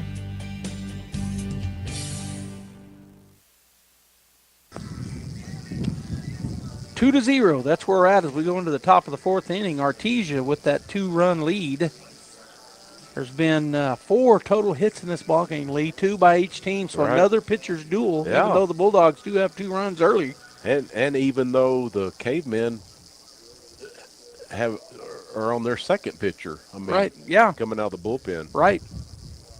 First pitch just misses down and away for ball one. I couldn't get that set of words out. Your thought process. Well, I was tongue-tied. Woo. Okay, let's reset. All right. Dalen Pacheco on the hill for the Bulldogs. That was ball 1 to Hernandez. There's Good a chopper. pitch by Dalen. He ran that fastball in on him. That's a foul ball, though, so strike 1. Yeah, got in on his hands. It did. Chopped it straight down and I guess hit his foot. Foul ball. I think it did, yeah. Campbell, Whitmire, Warren. That's left to right. Byers, Fuentes, Carrasco, Morales, third to first. And Usherwood catching Pacheco. 1-1 the count. Leadoff batter. That's a strike. Curveball. Yeah. So strike 2 to Riley Hernandez, the DH for the Cavemen. He's batting the 4-hole. Up next is Easy Lopez, the third baseman, and then in the hole, Brock Wright, the right fielder for Carlsbad. Usherwood saying, throw it up here. He did throw it up, but it was outside. Yeah, it wasn't close enough to the plate, was it? Yeah. Good idea. So it takes count 2-2. If you said it once, you said it a million times. Don't throw him one to hit right there. And he didn't. I mean, it was just too far out. I'm talking about 0-2. I know. Right? Yeah. Good curveball. Fouled it back. But you know what I'm saying? I mean, you got a 1-2 count, and he's not trying to catch the middle of the plate. Right, for exactly. All right, so 2-2 is the pitch count after that foul ball. It was already 2-2, so it stays that way. Here's the pitch. That's a fly ball out to right. Warren comes in and makes the play. 2 steps in. The hitter did a good job of hitting it where it was pitched, outside. He hit it hard, but right at Derek Warren. All right, so that's 1 out, and that'll bring to the plate number 15, third baseman Easy Lopez. He bats from the left side. 0 for 1. He hit that flare line drive right at Jet Fuentes his first time through. Yeah, he did. And we both talked about the flare. Better than a hard line drive that moves on you. Right. It was a flare out there right to Jet. Yeah. Here's the pitch, strike 1. Good pitch. So a flare is a little bit straighter than a humpback. I call them a humpback liner sometimes. Well, I guess you could call it that. No, I'm not saying that's what it was. It was a little bit straighter than the humpback liner. Right. Oh, I see what you mean. Strike. Oh, just missed off the corner. I follow what you say now. Yeah. Okay. Yeah, it didn't have quite the up. Right. It was more of a line drive. It didn't have that hump. But not quite a line drive. A little more straight. Just a flare. That's what I'm going to stick with it. All right, here's the pitch. Another good pitch. Strike 2 called on the backdoor curveball. Yeah. He tried that the pitch before, and it didn't quite break enough for the umpire's liking, but that one did. So he's up ahead here, 1-2 to Lopez. Usherwood sets up on the inner half. Here's the pitch. Another curveball, but misses away. All right, so it's 2-2 with 1 out. I still see people carrying food in, so they're still putting out food downstairs, Joby, in the concession stand. Yeah. If people want to come eat a late lunch. It's a place to do it because it's good. Right, it is. Darlene said they had everything. She's across the street because her grandson's playing in the JV doubleheader across the street. But, but the concession stand's still going. It's got all the goods. Well, Jeff was going to go get me something, but that line, it was just too long. Too long. Games. Yeah, it's too long. You got to call an order in, Joby. Yeah. Next time. Man, that just missed in, Lee. Nice pitch by Dalen. A really good take by EZ Lopez. Man, that was close. That's a good take. All 4. Yeah.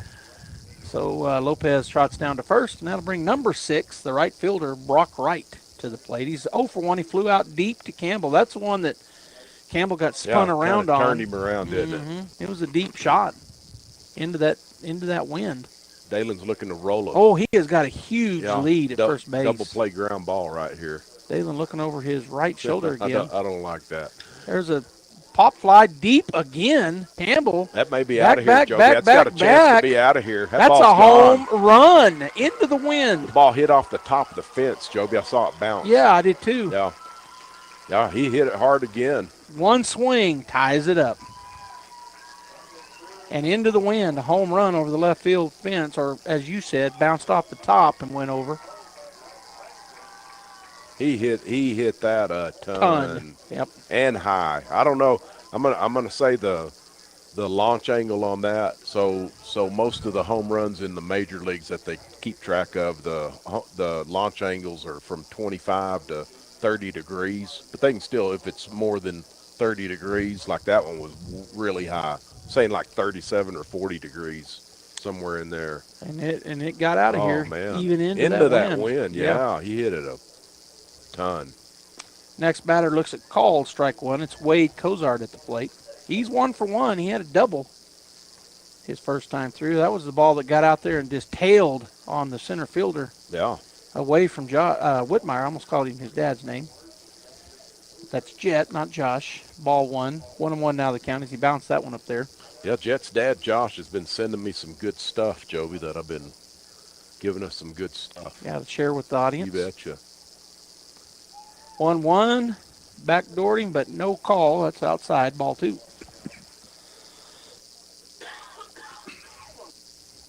Well, needless to say, it's a new ball game, isn't it? It is. Back to the 0-0. Well, 2-2, but yeah, tied up. And the pitch. Swing, and that's a drive out into right field. Warren will take some steps that way and make the play for out number 2.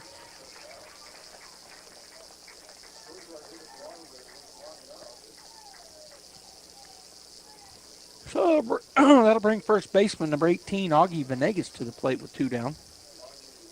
On deck is the number 9 hitter, catcher number 9, Connor Roberson. And then if they can get to him, the leadoff batter, Eloy Lopez, the shortstop, is in the hole. 2-2. It's all knotted back up on that 2-run shot to left field. 2 down. Curveball, a little high, ball 1. I said throw fly balls. That one, sometimes they hit them over the fence. I mean, but into the wind. Yeah, I mean that. You got to tip your hat to the hitter for sure. Yes. And I didn't see that ball fade. And it didn't go with the wind. It just went straight up, way deep, and we were reading Charlie Campbell's reaction to it, and he kept going back and going back, and then he finally had to ran out of warning track. Yeah, because it's the wall. That curveball fouled back, so that's strike 2. And probably if you talk to Dalen on that pitch, he probably says, "Man, I hung that curveball." Yeah. I mean, but I don't think everybody's going to hit it over the fence, but you got some that can. Yeah. Into the teeth of the wind. And that young man was one of them. He Yes, did sir. today. Outside, bounce up there, ball 2. 2-2 now the count. I'm thinking Dalen may see a little sign of getting tired, Joby. Just a bit, maybe. That was his 68th pitch. Can you see the bullpen down there? I don't see anybody throwing down there. All right. I haven't. That would mean they weren't, but that pitch low and away for ball 3, so full count now. See, Dalen's kind of not quite as sharp as he has been earlier. Let's put it that way. He'll come set. It's the payoff pitch, full count. Ground ball chopper. Oh, nice play by Jack Byers. Beautiful play. He made it look so easy, Lee, and there was nothing easy about that. Once he committed on that, it's a Baltimore chop with overspin on that first bounce, and he backhands it. If he'd have played back, it'd have ate him up, Joby. It would have ate him up for sure. Yeah, because it was a short hop. And He He made it look so easy. Backhand. Yeah. Oh, my goodness. I love flashing leather. Man, all right. Nice play. 2-run score, though, in that inning. There was one hit. It was a bomb. 2-run score, no errors, and nobody left on base. It is now 2-2 as we go to the Bulldog half of the 4th inning. Do you have missing teeth or would like them replaced? If you think dental implants are not affordable, think again. At Maupin & Brown Dentistry, their goal has always been to provide the highest quality dentistry in a state-of-the-art office at a reasonable price. They routinely treat patients that have traveled out of town for a consultation but cannot afford the treatment quoted. Now, if this sounds like your story, come in today. As one of New Mexico's largest users of the world-class Nobel brand implants, they're able to purchase in volume and pass the savings on to you. So, if you're missing a tooth or have loose dentures, call today for a free evaluation, which includes a free 3D x-ray. You'll be given treatment options with an honest evaluation with no hard sell or arm twisting. But don't take our word for it. Just ask one of the thousands of patients they've treated. Maupin & Brown Dentistry, your choice for experienced, affordable, state-of-the-art dentistry. Call 627-0141 or visit maupinbrown.com. We were talking about that playoff here, and Lee kind of explained why that was such a hard play that Jack made look so easy. So the Baltimore chop, so it hits out in front of home plate and goes really high, but it's got so much overspin on it.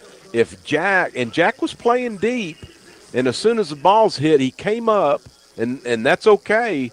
If he lays back on it, that overspin on that second hop, it's going to either bounce over him, Joby, or just eat him up. I mean, maybe not. We didn't know. But once he started coming forward, he only had one play.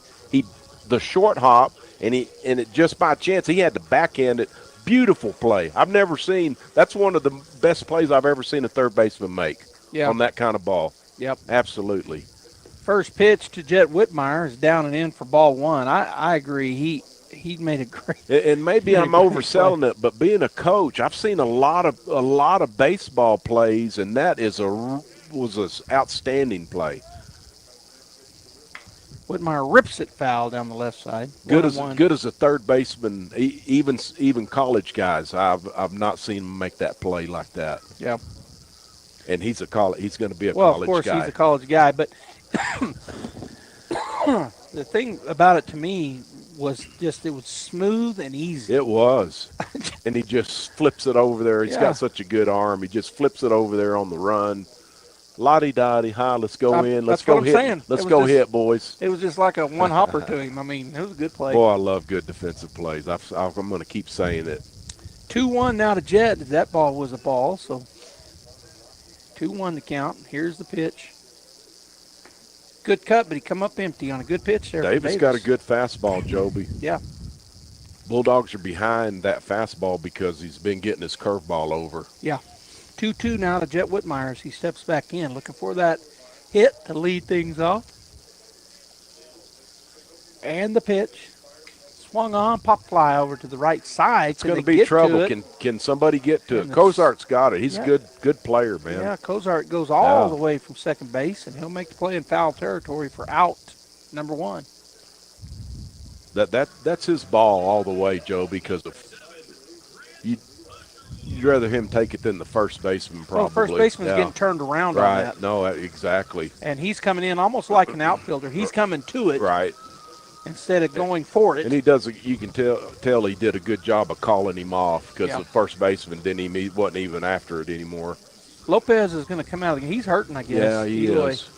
You can imagine. So, Joby, if he got a tooth knocked out, there's an open nerve right there. We all know if we've had a cavity and the dentist is drilling on that tooth, oh, my goodness, and it's not all the way deadened. Right. Yeah, it's too bad for that young man. It is. He may be going to the dentist when he gets home. I mean, hopefully he get that fixed before they start their game on Tuesday, or district, I mean. So Wade Cozart goes to shortstop. Okay.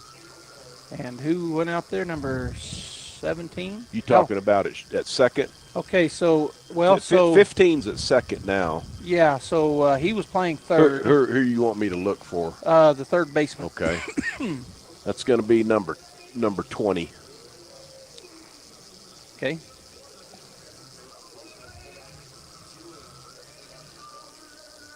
That's Aaron Hernandez comes in. So okay. Eloy was playing short. He comes off the field. Right, he's out of the game. Yeah, Cozart goes from second to short. Easy Lopez goes from third to second. Okay. And Aaron Hernandez comes in. So that's who comes in place of Hernandez. Eloy Lopez. Right. We're sure sorry he's had to come out of the game. Slow roller. Gonna be pretty. There is a collision, but he is out. Boy, I'd hate to be the first baseman, Brant Usherwood, running at me. Yeah. Yeah. I would have missed the baseball. How's that? Well, he jumped up and he came down, and Usherwood didn't run through him like he could have. He slowed up a little bit. Yeah, he did. So he's out at first on the roller back to the pitcher.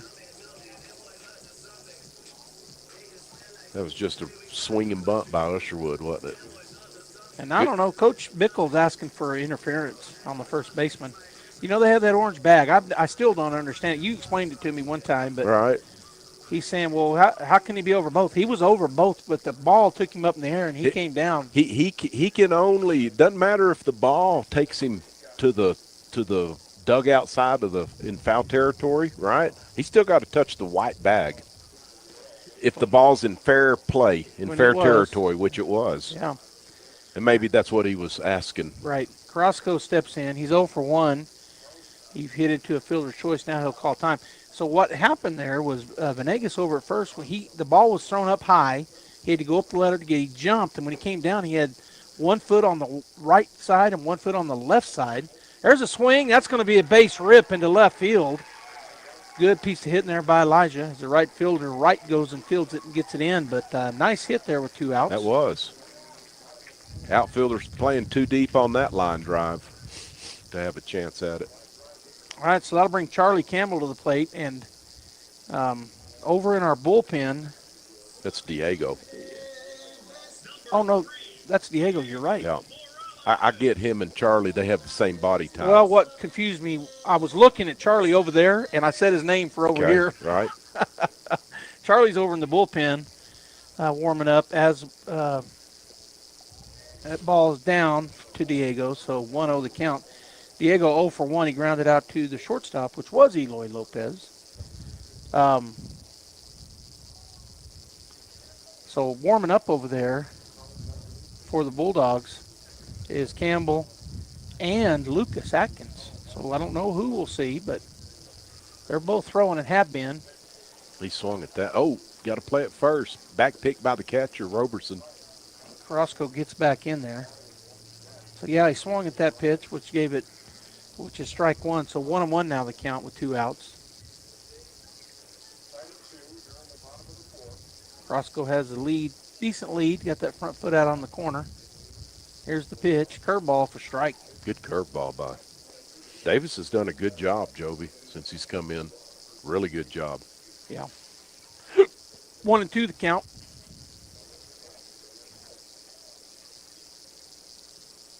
Carrasco got that front foot out there. Now time called by Morales. Too long. Step out, take a couple cuts. Now step back in, ready to go. That wind's blowing more.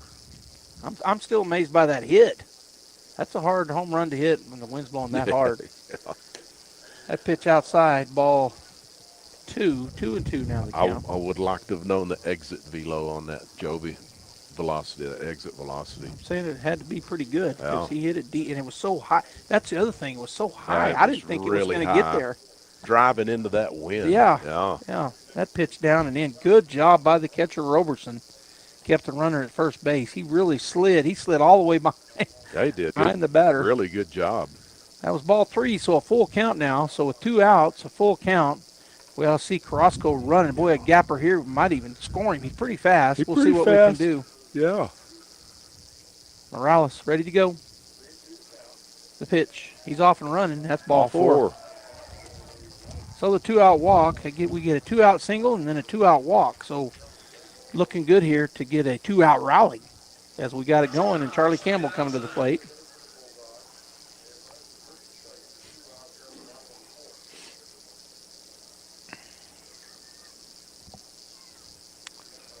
So going through a couple of practice swings, there's Campbell. He was warming up over there with Atkins. So one of those 2 guys is going to come in and pitch in this next inning. Pacheco has thrown 70 total through 4 full innings. Going to try to, he's squaring around to bunt, but he's not going to bunt. He's just making him look at it. Ball 1 high. With 2 outs, you're not going to bunt right here, right? No. Yeah. You're just not going to do it. He was just messing with the pitcher, trying to. Still like our second base. I don't think they've been getting a big enough lead going into their secondary lead at second. It's just you got to be able to score on a single with 2 outs. Right. You're not going to stop at third. Blows it by him. Good pitch by Davis. Yeah. Man, that's a nice pitch. Fastball on the outside half, and he's got late life on that fastball, doesn't he? Yeah, it moved a little bit. It kind of jumps up there a little bit. Yeah, it moved a little bit, and Campbell was a little late. He swung through it, but he was late. All right, 1-1. This is the first time Campbell has seen him, I think. I think you're right.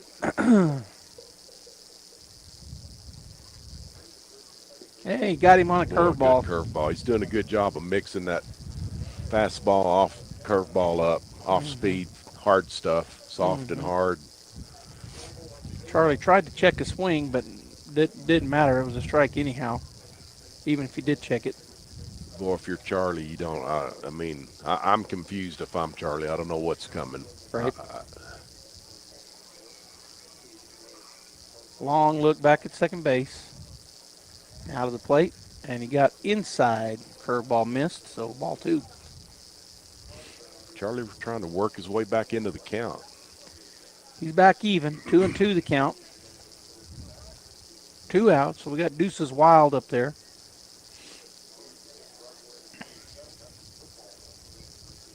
And the pitcher, Davis, will take a long look back at second. Carrasco back there. Now the pitch. And he foul tipped. Good job by Charlie staying alive. That went off the catcher somewhere. That's a tough pitch right there at letter high, Joby. Yeah. But we've seen a lot of guys swinging through that. Yep. And it was too close for Charlie's taste to not take a cut at it. Didn't want to go down looking. I don't think he would have, but he foul tipped it and stayed alive. Right. And that wind's humming out there, Joby. It is blowing in on us. Yeah. He's asking for a new pitch. He got it. Did Davis. Charlie back ready, and the pitch outside. Ball 3. He's fought back into this. He has. He's trying to extend that to the guy on deck, the leadoff guy. Yeah, we're back to the top of the order here if we can get with 2 runners on. If Campbell can get on with a walk or a hit. Full count, payoff pitch, 2 down. Runners ought to be going. And Crosco didn't go. No. We got picked at first. He's safe. He's safe. We got absolutely Diego Morales was lucky. He was. He got fooled. Yeah. He thought the pitcher was going to the plate, and he wasn't. Yep. Yeah, well, and I didn't say that. I said they ought to be going, but I meant once the pitcher's going to the plate. Diego missed that part of that that statement, didn't he? Yeah, well, because I didn't say it. The Bulldogs really fortunate. Yeah. Yeah, if he's going to the plate, they're going. Let me put it that way. That's what I should have said. Of course, I didn't control nothing. All right, now they're going. To the plate. Oh, and Charlie swung through it, and that is strike 3. And out number 3, the Bulldogs get a hit, but no runs. There were no errors, and they leave 2 runners on the base path. Good job by Davis wiggling out of that. Davis got out of it. Got out of it. So we'll go to the top of the 5th, tied up 2-2. Wilbanks LLC and Wilbanks Trucking Services LLC has over 37 years of experience from 1987 to 2025 in the Permian Basin oil and gas industry. Wilbanks recently divested out of the rig moving operations to focus exclusively on providing crane services to support the growing demand in the basin. Wilbanks continues to provide quality, expert, and performance-based services to a multitude of customers. With a fleet ranging from 60-ton to 350-ton cranes and locations in Hobbs, Artesia, and Odessa, Texas, we hope that you will consider our team for projects ranging from plant build, compressor sets, to general site build. Please call us at 575-746-6318 to find out what we can do for you. Wilbanks LLC, your regional expert in the crane world.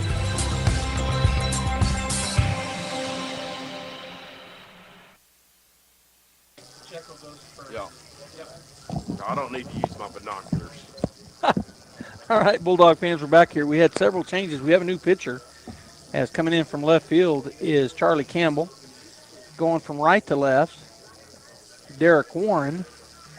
Going from first to right field is number 3, Diego Morales. And then going from pitching to first base is Dalen Pacheco. So there's your changes.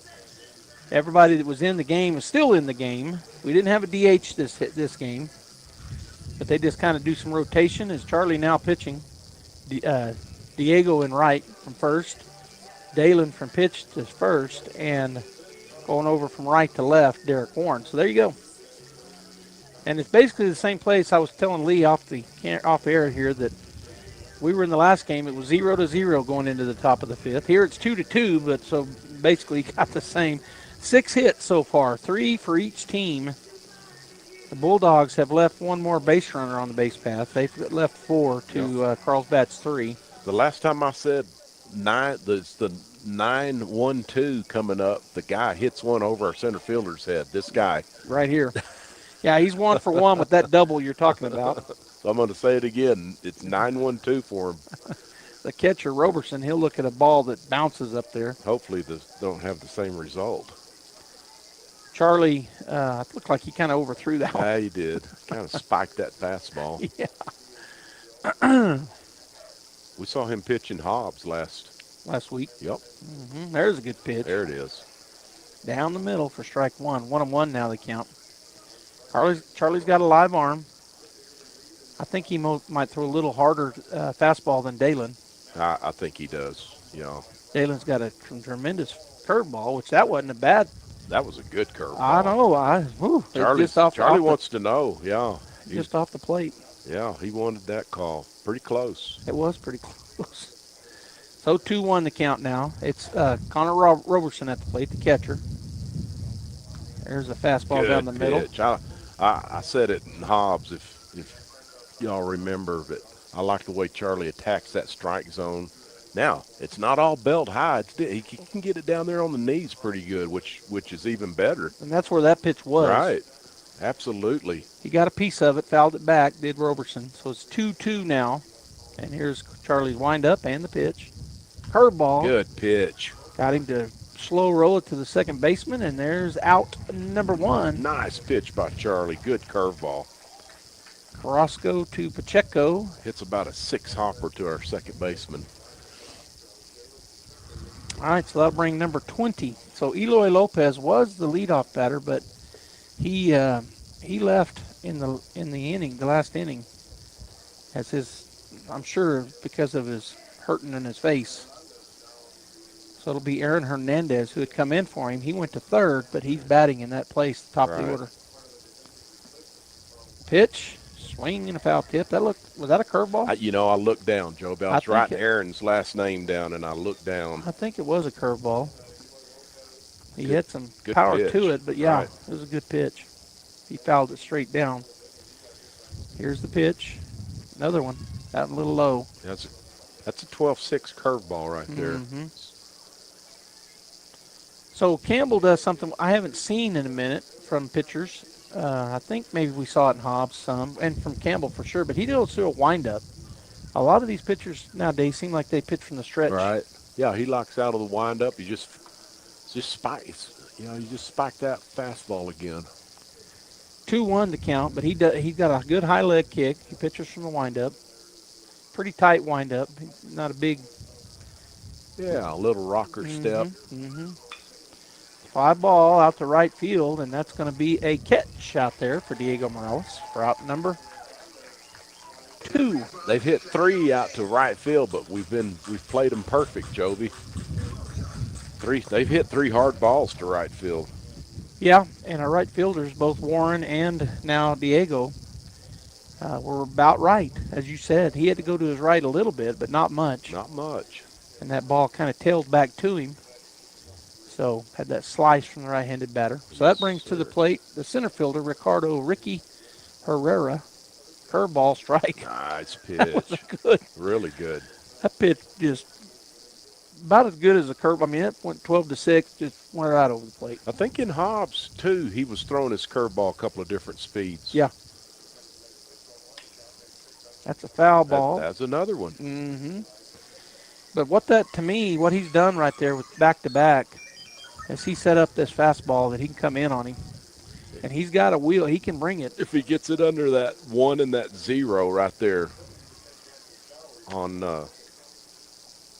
Herrera. He threw back-to-back curveballs, though. He tripled up on it, didn't he? He did. I was expecting him to throw the fastball right there. All right, so Herrera will step back in 0-2. And the wind and the pitch. He did it I thought. Oh, just missed in. Yeah, in. Maybe a little low too, but definitely in. All right, so 1-2 the count. I've got some people out there supposed to be sending me pitch velocities. Yeah. But they're missing. They're not doing it. I'm gonna have to fuss at them in a minute. He got him on another curveball. curveball. And that's out number 3 as he strikes him out. So no hits, no errors, no runs, and no left on base. Home half of the 5th inning coming back at you with our leadoff batter, Jet Fuentes, leading it off. Looking for a dealership that treats you like family and works hard to create the right deal for you? Come see us at Guy Chevrolet Company in Artesia. Family owned and operated, we take great pride in customer service and attention to every detail. From hard-working, quality pre-owned trucks and SUVs to the best selection of new GMC and Chevy models built exactly the way you want, we'll match you with the right truck and the right deal. Now is the time to buy. So hurry in to Guy Chevrolet Company on the corner of 1st and Main in Artesia or visit us at GuyChevy.com. At Big O, when tire trouble is what you... Do you have missing teeth or would like them replaced? Of all the bright lights, this little guy can mean lights out. At Big O, we turn big problems into no problem at all. Right now, you can get up to $160 in savings on select Michelin tires with installation purchase. Plus 0 interest if paid in full within 12 or 6 months. Big O Tires, the team you trust. Got a text from Gene Dow saying top of the 6th at Roswell High, Goddard 5, Roswell 3. They're playing that for the second time. Just one game today. They were supposed to play last night, but rain. So Goddard won the game at Goddard on Thursday. Right. So they had a so home and home, I guess, was Roswell and Goddard. Yeah, I think that's what that was. So right now, in the top of the 6th, Roswell High and Goddard, it's Goddard 5, Roswell 3. All right, so we're back here. Jet Fuentes will be leading it off for the Bulldogs to start the bottom of the 5th inning, and he's 1 for 1. He singled his first at bat to lead the ball game off, and then he was hit by a pitch, his last at bat, and I think he scored a run, didn't he? Wasn't he the first run for the Bulldogs? It was. All right, so 2-2 the score. Here's the pitch, away and down low for ball 1. I'm looking at this split screen Jeff is looking at over here. It's pretty cool. Yeah. Really Got neat. 2 different angles. Yeah, that's awesome, man. 2 cameras. I just now noticed it. I'd have been looking over there a lot. Davis. Strike called on the upper end on the outside edge. And you know what? I said that about Charlie Davis. Since he's come in, he's been pitching basically the same. He pitches from the windup. Yeah, he does. I don't know why I didn't say that about him. He's been lights out, Joby, so far, has Davis. That curveball hits him. Get him, Jets. That's his second time. He'll take it. He got hit the previous at-bat, too. Yes, he did. So leadoff hit by pitch. It's not good for Jet getting hit. I know that doesn't feel good, but at least it was a curveball. That's what I can add to that. Not a fastball. Yeah. I'm going to say we're going to be bunting right here, Joby. Well, we talked about that the last time, and Jet ended up moving over on I think he ended up, if I remember right, he hit a ground ball, or maybe Jet stole. I can't remember. All right, he's getting a big lead. Got that front foot out about 12 feet. Here's the pitch. Swing and a miss. So nothing was on right there, because he just swung and Jet didn't go, and he didn't try to bunt. So yeah, I don't know, that swing looked. It looked tentative, didn't it? Well, way tentative. Yeah. The ball was almost in the catcher's mitt. Yeah, I thought the same thing, and it was a fastball, so he blew right behind. Right. All right, so the count remains 0-1 as that was the throw. I'm going to say Jet Fuentes missed a sign. How's that? I'm wondering. I think he missed the steal sign. He fakes the go down. Now he's going to throw behind, but not getting the ball. Here's why I say that. I watched Derek Warren. Derek was looking at Jet like, why didn't you go? Right. Yeah. I mean, he looked down there at him, and so. Well, that's the same thing that happened last time, but he did swing, and that's what happened. Right. The ball got by the catcher. Yep. It was a way outside pitch, and you had mentioned it was a good one to run on. He's going to act like he's going to bunt, but pitcher will step off. Davis. I was trying to remember how he got down to second, and it was because of the pass ball. He was going on a hit and run, and Derek stuck his bat out there. It was way outside, but he still tried to throw over, not in time. Yeah. Tried to get a piece of it, but the catcher, I think Roberson, because it looked like he had a good pitch to throw down, but I think, and you said this, he might have took his eye off the ball just for a split second, and it got by him. That's the one that tipped off his glove. Yes. Yep. He's setting up outside again, like he might be going, and Jet is going. It is a good pitch to throw down on, but it's no good. Jet didn't realize. He didn't realize the ball had got by the second baseman out there. A lot of times when the runner slides in, he turns his head to the ball in case so he doesn't get hit in the face. Right. But Jet didn't turn his head to the center fielder, or he would have popped up and gone to third. Right. All right, nobody out, and we have that runner in scoring position. Derek now has a 1-2 count. Was that called a strike? Yeah. Had to have been. Oh, my goodness, he swung at that. Yeah, he did. It was up and out, so strike 3. 1 down, and that brings to the plate the number 3 hitter, third baseman, number 12, Jack Byers. He hit it pretty deep his first at bat, but it was caught out and left. His second at bat got in on him. He popped it way up high. Second baseman tracked it down over there in foul territory on first base side. So Jack looking to drive a run in here and take this lead back. It's 2-2. We're in the bottom of the fifth with one out. Jet down at second base, hit by pitch, and then stole second.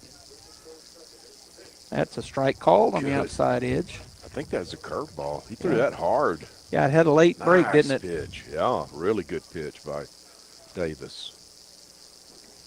0-1, Jack steps back in. Davis holds that ball in his free hand. Now he comes set. Long look back at second. And pitch. Low and away, ball 1.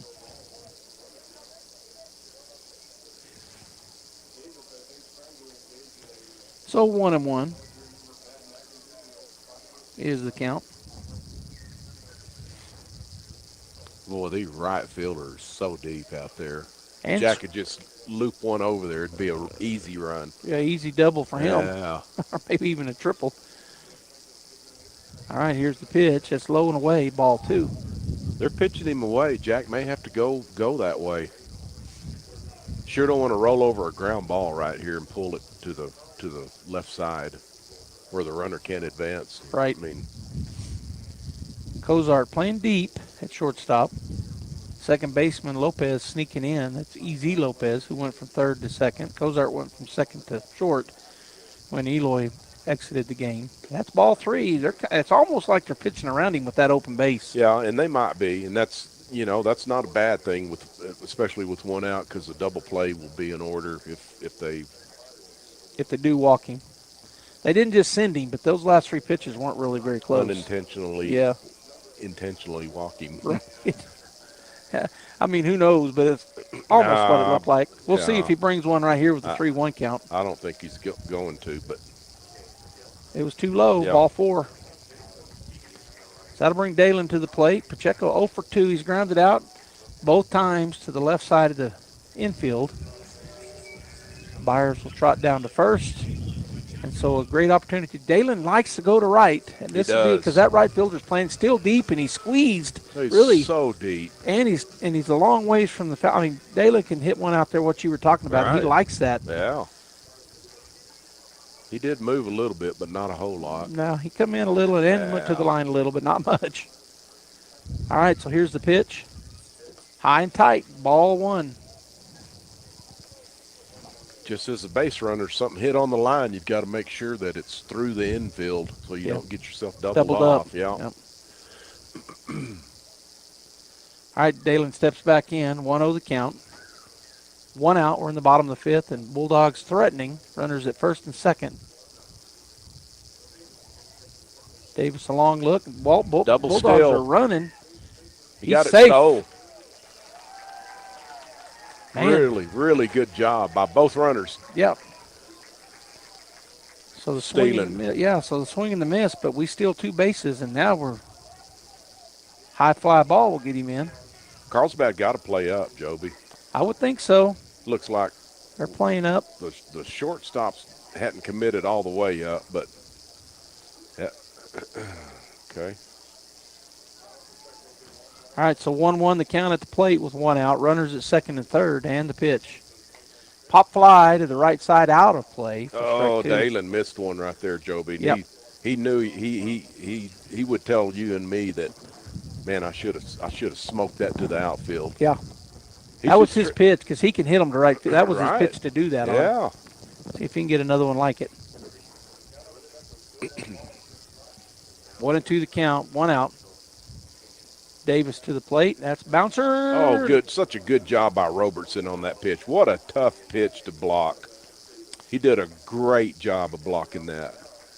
Yeah, I don't know if he got it on his left arm or if he got it up on his shoulder plate, but yeah, because that ball took a big wicked bounce back to his left. So that was a curveball. So when the curveball hits Joby, it bounces back the other way. Right, and that's what it did. Right, yep. it did that. And he blocked it. He threw his shoulder and his arm out there, did a wonderful job of blocking that pitch. 2-2 the count and the pitch. Outside, ball 3, so a full count now to Dalen. He's worked his way back into this one as he was down 1-2, but now it's 3-2. Just don't know if the shortstop can throw Jet. Jet's going to be going on contact right here. I don't know if the shortstop can throw him out at the plate, even a ball right at him. He's playing deeper than he should, is what you're saying. Well, and second baseman back a little too. That's a there base it is hit right there. That's going to score 2. Come on, Jack. Come on, Jack. Come on, Rounds. Jack. He's coming on in. Safe. Beautiful job by Dalen Pacheco. Drives it out the right single for the right center for the single. 2-run single, and the Bulldogs get back on top by 2. 4-2. Dalen did a good job of battling back into the count, didn't he? Yeah, he was down 1 and 2, right? Yeah. He takes 2 balls to get to 3 and 2, and then he strokes that one into right center field. Went the opposite way on a line drive. Both runs score, and that brings Jet Whitmire to the plate. He's 1 for 2. He singled out to right as well. Similar play when he did it. Here's the pitch. He did not check a swing. He got fooled. Yeah, he did. Good pitch by Davis. Strike 1. Boy, I like Dalen Pacheco's approach because he is not looking to pull the baseball. Yeah. He almost wants to hit it the other way, that's great. That's fine. Yeah. All right, Davis to the plate. That's outside bounce up. Another good job by Roberson, the catcher. Kept that ball in front of him. Looked like he caught it off his chest plate, dropped to his knees and blocked it. Kind of deadened it too. It didn't run away from him. It just fell straight down. He's done a really good job back there, man, on some tough pitches in the dirt. All right, Dalen going to get thrown over at. Dalen, it was back, close. Son. You got to get back. He was off pretty. I was almost going to say he's got a big lead. You don't for him. want to Velcro yourself on top of that and not be back to the bag, if you know what I mean. Yeah, I do. But he got back safely, so it's okay. He did. But look at his lead. I know. He's jockeying out there. there. He's kind of fooling with him. That ball misses down and away for ball 2. So 2-1 now to Jet. On deck is our catcher, number 7, Brant Usherwood. He's still got his knee pads on. I guess he says, well, if they get a double play, I'll be halfway there. Yeah. He's going, well. Hard to double up the guy at the plate. Yes, it is.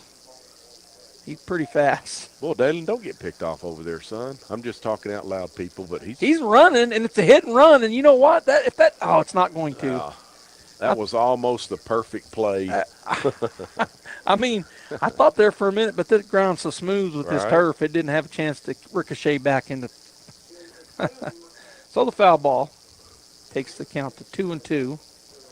A swinging bunt for Jet Whitmire is as good as a solid line drive to the outfield because he's pretty much going to be safe. He's going to be safe on the infield swing. We'll see if the hit and run's on again. He's gone. Maybe not. I don't know. We'll see. No. Nope. There's a pop fly. He popped him up. Infield. You got to run it out. Somebody's got to call it. You got to run those out. Yeah, he didn't run it out. But it's caught by the third baseman, and so that is out number 2. Nice pitch by Davis again. Got him to fly out. Yeah. All right, so Brant will come in to bat. He's 0 for 1. He walked, and then he grounded out back to the pitcher, his last at bat. So he's looking to put one in play right here. Get that runner moved around the bag. Start a 2-out rally. Davis takes a look. Now he'll come set. Dalen still with a pretty big lead over there. Here's to the plate. That's a rip, and that is fair. That's going to go into the corner. Dalen's going to run. Toby. We're going to see. Dalen's going to keep running. Yeah, that's going to score a run. Dalen's running hard. Yeah, he is. Great job by Brant Usherwood. Oh, man. Get that extra run in. I'm going to clap on that one. He just pounded it, Lee. You betcha. Down the line, and that was into the corner for I think that was a curveball that was up a bit. I'm telling you, whatever it was, he ripped it. Oh, beautiful. Love that free swinger.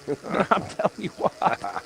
Hit it down the line into the corner. Right. Dalen goes from first to home. Dalen was running as hard as he could, man. Yes, he was chugging around. All right, so coming in to run for Usherwood is Destin Pacheco out at second base. So the Bulldogs add that run. You can get 2-out hits, Joby, with runners in scoring position. You can win a lot of games. And that's exactly what happened. Actually, he was at first. He wasn't even in scoring position. No, he wasn't. If you can get extra, how about extra base hits? Yeah. He just ripped that ball. Absolutely. All right, so Crosco steps in. He's 1 for 2, and he'll look at called ball 1 on the outside. He singled his last at bat, so he's, of course, looking to do that again. Destin's got some speed. out at second base. And the right fielder is playing so deep. If this is a fly ball out there, it's a line. A line drive. I mean, yeah, he's going to get down for a base hit, and Destin's going to score. Right. Bulldogs have now gone up by 3, 5-2 here in the bottom of the fifth. They've scored 3 and looking to score more with 2 outs. Pitch swung on. He hit it pretty well, but not well enough. Not as well as I thought. Right. Went right into the teeth out to center field, so that's out number 3. But, man, what a good inning for the Bulldogs as they get 3 runs and take that 5-2 lead. 3 runs off of 2 hits. There was no errors and 1 runner left on base. Bulldogs 5, Carlsbad 2. Top of the 6th. Coming back, it'll be the middle of the order. Carter, Hernandez, Lopez. 3, 4, 5 batters for the Cavemen. Hi Artesia, Cambria here from your local KFC and Taco Bell. And boy do I have some deals for you. Tuesdays are all about the savings. Come by and try our country fried steak meal, complete with our country fried steak patty, mashed potatoes with white gravy, creamy coleslaw, and a buttermilk biscuit for only $4.99. Need to feed the whole fam? We got you covered. Try our $20 meal deal, complete with an 8-piece all dark meat chicken, large mashed potato, gravy, and coleslaw, and 4 buttermilk biscuits, all for $20. Remember, these deals are only on Tuesdays. As always, it's great to be a Bulldog, and we hope to see you soon at your local KFC and Taco Bell. Get great service with Pressure Services. Pressure Services LLC specializes in hydrovac, vacuum trucks, kill trucks, sandblasting and coating, and roustabouts. The Bulldogs are champions on and off the field, and Pressure Services LLC are your champions when it comes to dependable, accountable, and efficient service. When you need it right, Pressure Services will be there for you. Pressure Services LLC, 575-736-1047. Go Bulldogs! So the Bulldogs take the lead back in the bottom of the 5th.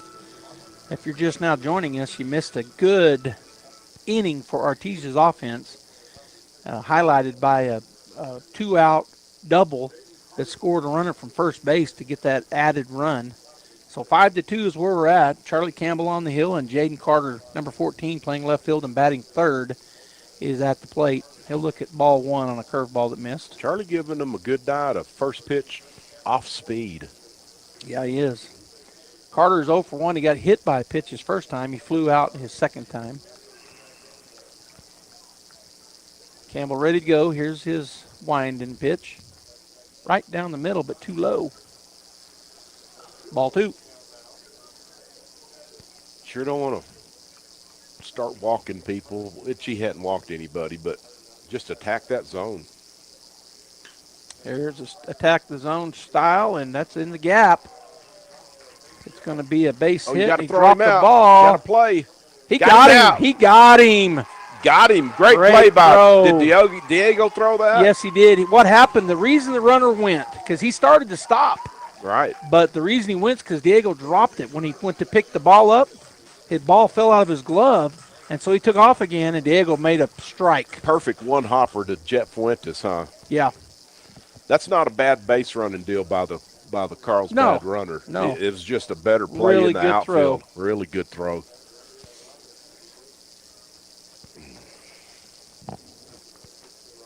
First pitch, ball to Easy Lopez. I'm sorry, Riley Hernandez at the plate. Carter stung that ball out there. Yeah, it was in the gap, yeah. and it would have been to the fence without that hard wind coming to it. I'm talking about on the hop. But the wind he stung it, but the wind helped. Right. Slowed it down enough that Morales got to it, and then when he dropped it, that's when he took off again. He made a perfect throw. Right. All right, here's the pitch, and that's down low. Charlie likes to go 2-0 on him because he's got him right where he wants him right then at that point.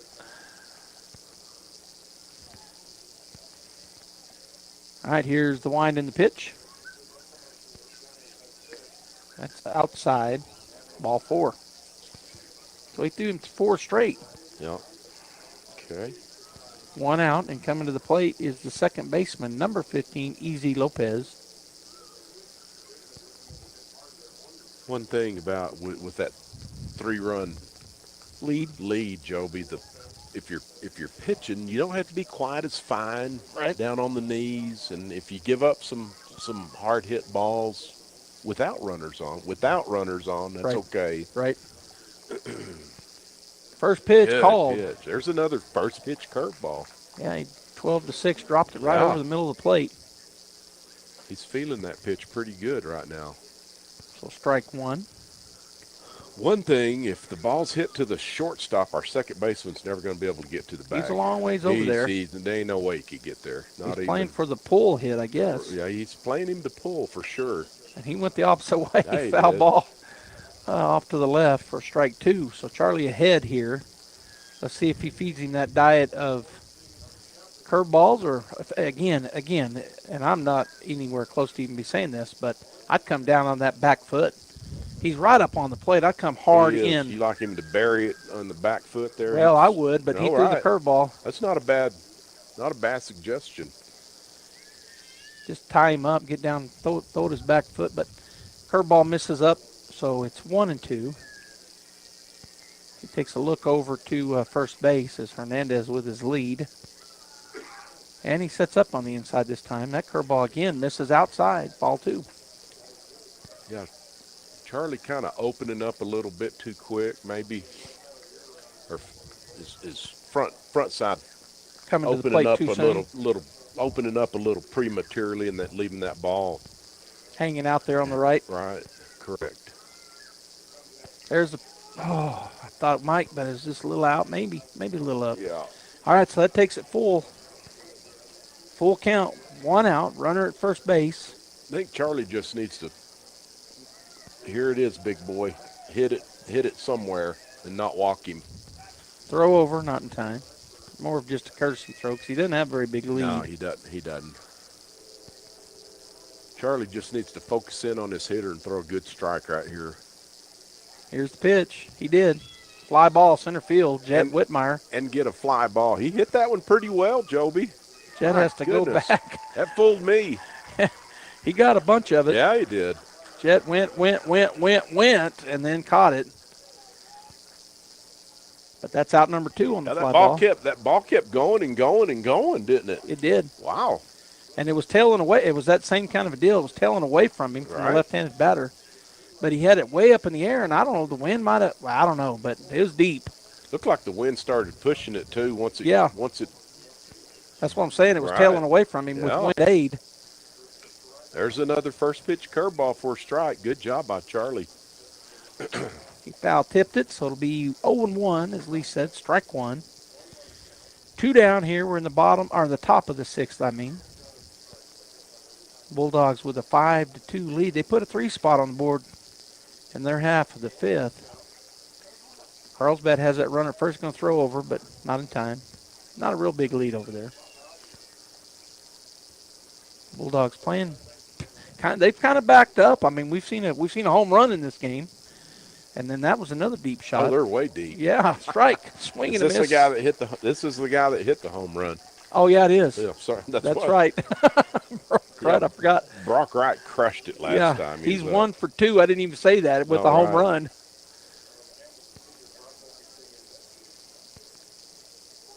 All right, Campbell to the plate, and that's ball low. Just a bit low, yeah. A little bit low. 1-2 now the count. Yeah, Derek Warren's so deep out there.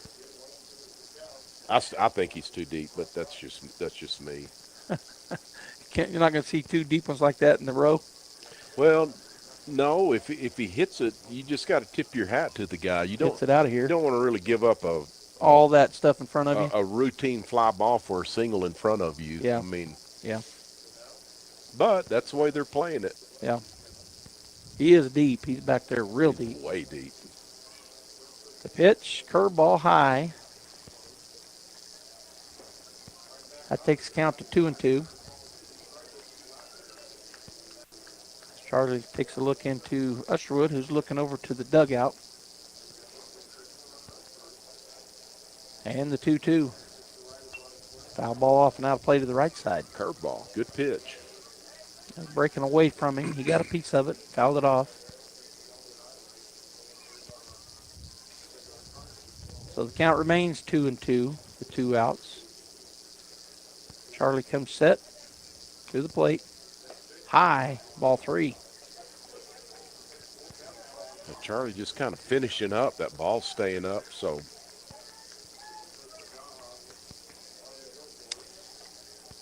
Charlie again looking into Usherwood, who's giving him a signal.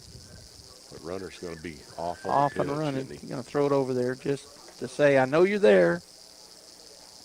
But, yeah, he should be running. Full count, 2 outs. He's got the biggest lead he's had. Here's the pitch. Curveball. He hit that one pretty good. Pretty deep. And can Warren get Warren's to it? He overran it. Oh, and it was just foul. He overran it, Joby. Yeah. Just kind of misplayed it. Now, I hadn't seen Derek Warren play in left field this year. No, I didn't go to Albuquerque, so he's not played in left field in any game I've called. Okay. He's normally at second. It's different. I mean, different. Left field's different than right field. Yeah. Yeah, I've only seen him pitch, play second base, and I think before today I saw him play right field once. So I could be wrong on that, but I don't remember him ever playing left field, no. He's way off the line to the gap. Yeah. So that was a tremendously long run. He just kind of misplayed it a little bit, but he stays alive with a foul ball. Good pitch by Charlie. High curve ball fouled back. Good job. Good job by the hitter. Stay alive. Right. Yeah. Warren ran. Look how that's where he was when he started, Joby. That's like 35 yards, man. Yeah, he ran a 40-yard dash. Is what he did. Yeah. I think that was the 11th pitch of this at bat. Oh wow. He's going to hit it to right field, and that's going to fall foul. I mean, fair. Nope. That's fair. That is fair. That's a problem right there.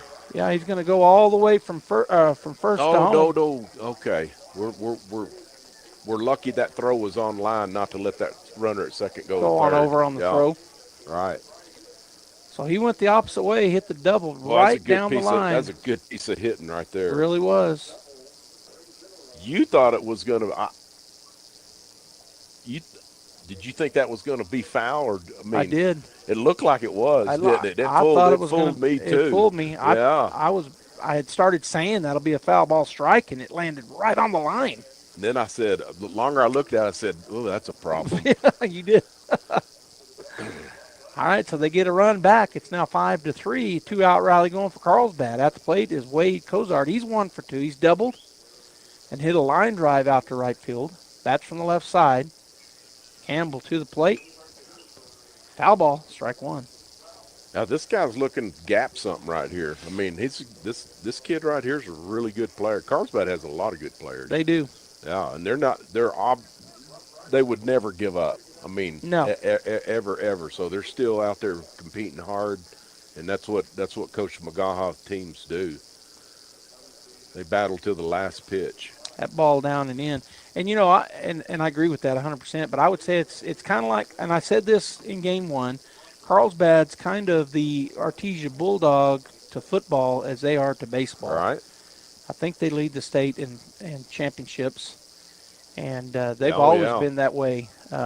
Good pitch by Charlie. Really a good pitch. Curveball that really broke well. Cozart took a big cut at it to come up empty. Yeah, they've always been that way. Carlsbad does, baseball, they're not going to, I just say, like Hobbs is to basketball, Artesia is to football, Carlsbad is to baseball. Right. And I said this earlier, there's been some good teams up in the northeast corner with Piedra Vista. You talked about them. They won some titles, several, with this coach, I think. And Farmington's been good. I think he won about 3 or 4. Yeah, so, but Carlsbad, they got, I don't remember how many. I'll have to look it up. I was going to say 17, but it may not be that many. What did we got there at time? He called a balk.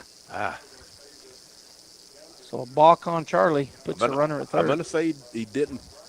Didn't come set? He didn't. Charlie still doesn't understand.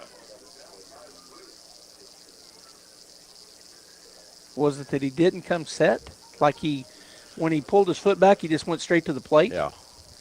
You got to pause. You can't quick pitch. That's called a quick pitch. It is. Yeah. That's why one of the reasons there's a name called balk. The pitcher can't pick. It has to be, I think it's called a discernible pause. Right. Swing and a miss. Charlie got out of it. He got help from the hitter. Yeah, he blew it by him. Cozart comes up empty. Because that could have been first and third right there with 2 outs without that strikeout. That's right. All right, so Charlie gets out of it, but there were 2 hits, 1 run scored. No errors on the Bulldogs and 1 runner left on base as we go to the bottom of the 6th. Bulldogs lead 5-3. Check out some of the blooming values this week at Fenn's Country Market in Artesia. Select Marie Calendar frozen dinners are 2 for $6, and select 10 packs of Kool-Aid Jammers are 3 for $5. In produce, 6-ounce containers of Sweet Caroline blackberries and 3-pound bags of B-Sweet citrus navel oranges are $2.99 each. In the meat department, family packs of boneless choice beef chuck roast are $6.49 a pound, and boneless pork tenderloins are only $2.99 a pound. These are some of the blooming values this week at Fenn's Country Market in Artesia. Are you looking for a place where faith feels like family, where hope is alive and hearts are open? Come join us this Sunday at First Methodist Artesia. Whether you're new to church or just looking for a fresh start, there's a seat waiting for you. Sunday school starts at 9 a.m. Worship begins at 10:15 with powerful music, a message that speaks to life, and a community that cares. We have kids programs, coffee, and connection. It's all here. So come as you are. Come find your purpose. Come be part of something bigger. First Methodist Artesia, 500 West Grand. We can't wait to see you.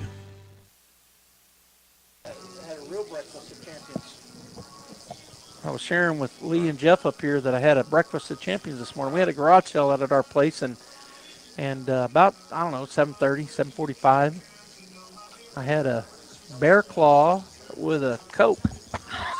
Or actually, it was Pepsi. Are we on air? Yeah, we're on air. Okay, all right, sorry. That's all right. All right, so the Bulldogs lead here 5-3. Carlsbad got a run back there in the top half of the 6th inning. So 5-3 now the score, and we're in the 8, 9, and 1 hitters coming to the plate for the Bulldogs. Diego Morales playing on right field. We saw him make a great play because we didn't even mention that. I mean, he throws that guy out of second. That could have been a big inning for Carlsbad. Yeah. Instead, they only get 1 run. Diego throws a 1-hop strike about 2 feet above the bag. Yeah, and Fuentes fields it and tags him out. Beautiful play. So Diego will lead off here, and I've seen it happen a whole lot. You make a good defensive play, and you come into bat, and you make a good offensive play. Let's see if Diego can put that together. Okay, I might put some money on that little deal. I might too. 0-1 is what he is. He grounded out to the shortstop, and he's walked. Right. But he's due for a good swing. Charlie Campbell on deck, and then we're back to the top of the order. I think Davis is still pitching, isn't he? Yep. Yeah. He's done a good job. Well, that last 5th inning, he gave up Bulldogs something. kind of got a couple off of him, but he's done a respectable job. All right, so Diego steps in. Mike Davis, the pitcher. He's not going from the windup anymore. You know what? I'm mistaken. We got a new pitcher. Okay. It's number 10. Okay. All right. So we do have a new pitcher. That's Ricky Herrera. Yeah, sorry. And he was playing in center field, so maybe Davis went out there. You'll have to look and see. Oh yeah, I got some HD binocs. I don't know about the HD part. It's number 14 in center field. Okay. So that's Jaden Carter. So he was in left. I need to look somewhere else. So look at left fielder and tell me who that is. All right, I can get it. That is number 1 in the count. There's a pop fly deep to center field. Got oh my him turned gosh. around, Joby. He stayed with it. What a beautiful catch. What a good catch. That was on the warning track. Diego hit that ball a ton into that wind. We've seen some of those today. Yeah. One of them was a home run for Carlsbad. What a great job of readjusting to the ball by the center fielder. It's number 8 in left field, by the way, too. Okay. But, man, what a nice play staying with the ball. Jaden Carter, and he hadn't been out there. What a nice play. Really good play. Man, It kind of we're looked seeing like some really good plays today. Yeah, some good defense here. Really. Hadn't seen many, if any, errors. I like these good games like this, real clean. Oh, we threw that one right by Charlie. Man, he was tardy on that. Yeah, Charlie made that same play out in left field for the Bulldogs earlier. Oh, yeah. But great play out there by Carter. Now, who'd you tell me it's number 8 in left field? Yes. That's Mitchell Espinda. That's who started game 1 and 8. Okay. And there's another swing and a miss for strike 2 on Charlie. Diego tried to get a hit off that good defensive play, didn't he? He got every piece of that ball because the wind's still blowing. No, it's blowing hard, man. Yeah, and that was deep. He caught that on the warning track. Right. All right, here's the 0-2. He missed down and away. He tried to get him to chase, but Campbell was very got patient. a good arm, man. That is Ricky Herrera. Yeah, Ricky Herrera. Right? Okay. Yep. Right. He's on the coming in here. Good arm. Yeah. 1-2 the count. 1 out. Here's the pitch. Good curveball. Yep, just missed away. So 2-2 now for Charlie Campbell. Actually, yeah, that's Charlie. Yeah. Got Jet Fuentes on deck. All right, so Herrera comes set to the plate. That's down the middle, and that's strike 3. Well, just fooled Charlie. I don't know if he had to be looking off speed is all I can think of. Yeah, because that was right at the knees, and it was right down the middle.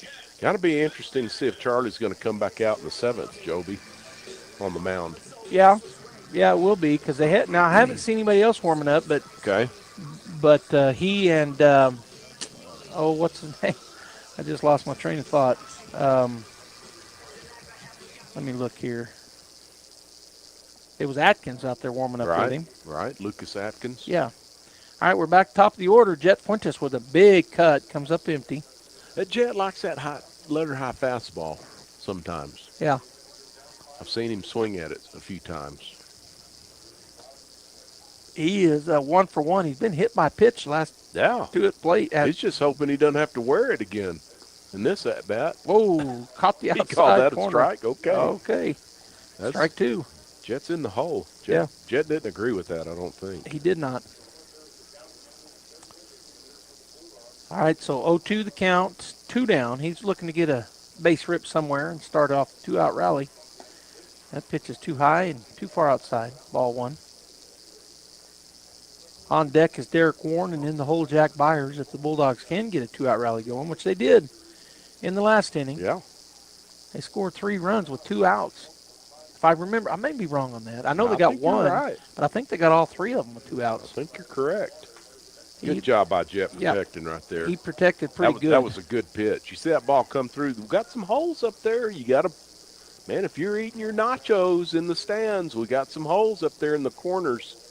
That ball made it to the stands.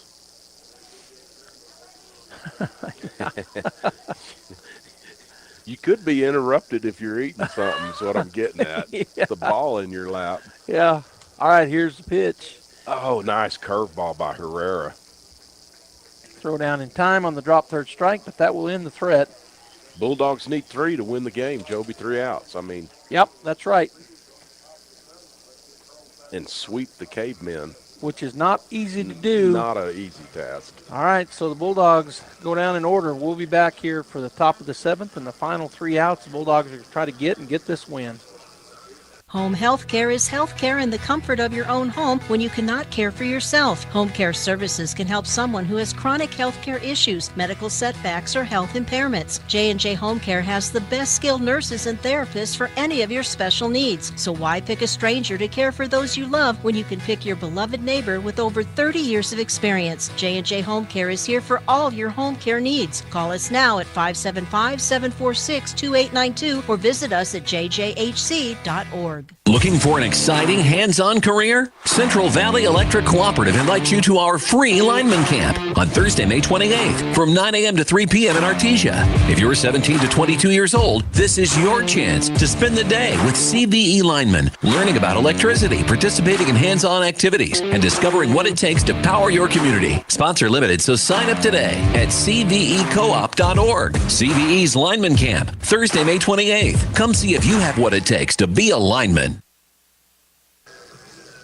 All right, so the boys, Lee, trying to duplicate what our girls did. They went to, except for they're doing it at home, the boys, if they get it done. The Artesia Lady Bulldogs go to Carlsbad on Tuesday night, and they sweep them. And we were just talking about, I mean, if you can beat Carlsbad 1 out of 2 in softball or baseball, you're doing pretty good. To sweep them, I was sharing with Lee that I was talking to my neighbor, Tim Bussell, about it. He don't remember us ever doing that in softball. And I don't remember us ever doing it in baseball. So I'm not jinxing them. Nobody out there think I'm jinxing them, but we're 3 outs away from doing it. We used to not, in the past, like the past couple of years, I thought we just played Carlsbad like a single game. I don't remember a doubleheader, but I may be wrong. No, I feel like that's the case too, but you may be right. I mean, all right, so that was a ball, missed down. He threw that curveball, did Charlie. At the plate is Augie Venegas, and I think that was a fastball, but missed down. Yeah. So 2-0 the count. Oh, Wildman got the gloves on. He's not on the camera anymore. I don't. If he's there and the camera's way over there, he's not on that camera. That's a strike. That ball had a little movement back in on the fastball. Yeah, I was thinking, he just got it on a wide shot, I guess. Might have to get the Coach Johnson shot on it. Give me the camera. Did he go? I don't think he did. He didn't. Wonder if Gene would pay me for filming and talking at the same time. Well, I've actually, that's not. That's what the Hobbs crew does. I'm kidding, Gene.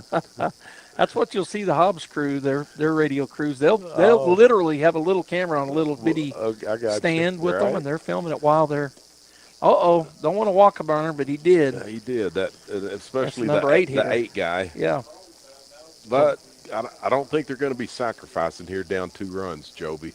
No. And this guy's hitting one to the fence one time, first time up. Yeah, he hit it out there deep over Jet's head and bounced off the green monster. And we're going to have Coach Doolittle come out and talk to Campbell a little bit, settling down. So the Bulldogs lead 5-3, but the tying run is now at the plate with nobody out. He can hit the ball a long ways. We found out his first time up. Yeah, into that wind. So see if the umpire starts walking out here or not. So Coach Doolittle visiting with the team. The infielders anyway. The outfield's gathered up out there. I guess it's cold because you saw Wildman walking by. He went and got him some gloves. His hands got cold, I guess. Looked like the kind of gloves. So the working gloves. When I went to Sol Ross, I worked in the meat science lab, work study. Okay, so we had a kill floor and then the processing where you cut, make a hamburger, do all that. But that looked like the gloves, these little white gloves you use when you're boning out, meat off bones anyway, deboning gloves. Yes. So Wildman may have another trait too. Another job on the side, a deboner. Here's the pitch. That's a line he hit drive. That one hard. But Whitmire's going to go get it. Well, that kid's he's put a couple of good swings on the ball today. He really has. That line drive out, though, is out number 1, so the Bulldogs now 2 outs away. I was just going to say, man, the next batted ball, the Bulldogs need to get an out somewhere. Even if the runner on first ends up at second or whatever, but we did get an out. Mitchell Espinda now at the plate. Bats from the left side. He came in out to left field when the pitching change was made. So he's in the leadoff spot? Is this the leadoff? No, yes, it is. Okay. Yes. Ball 1 a little bit high.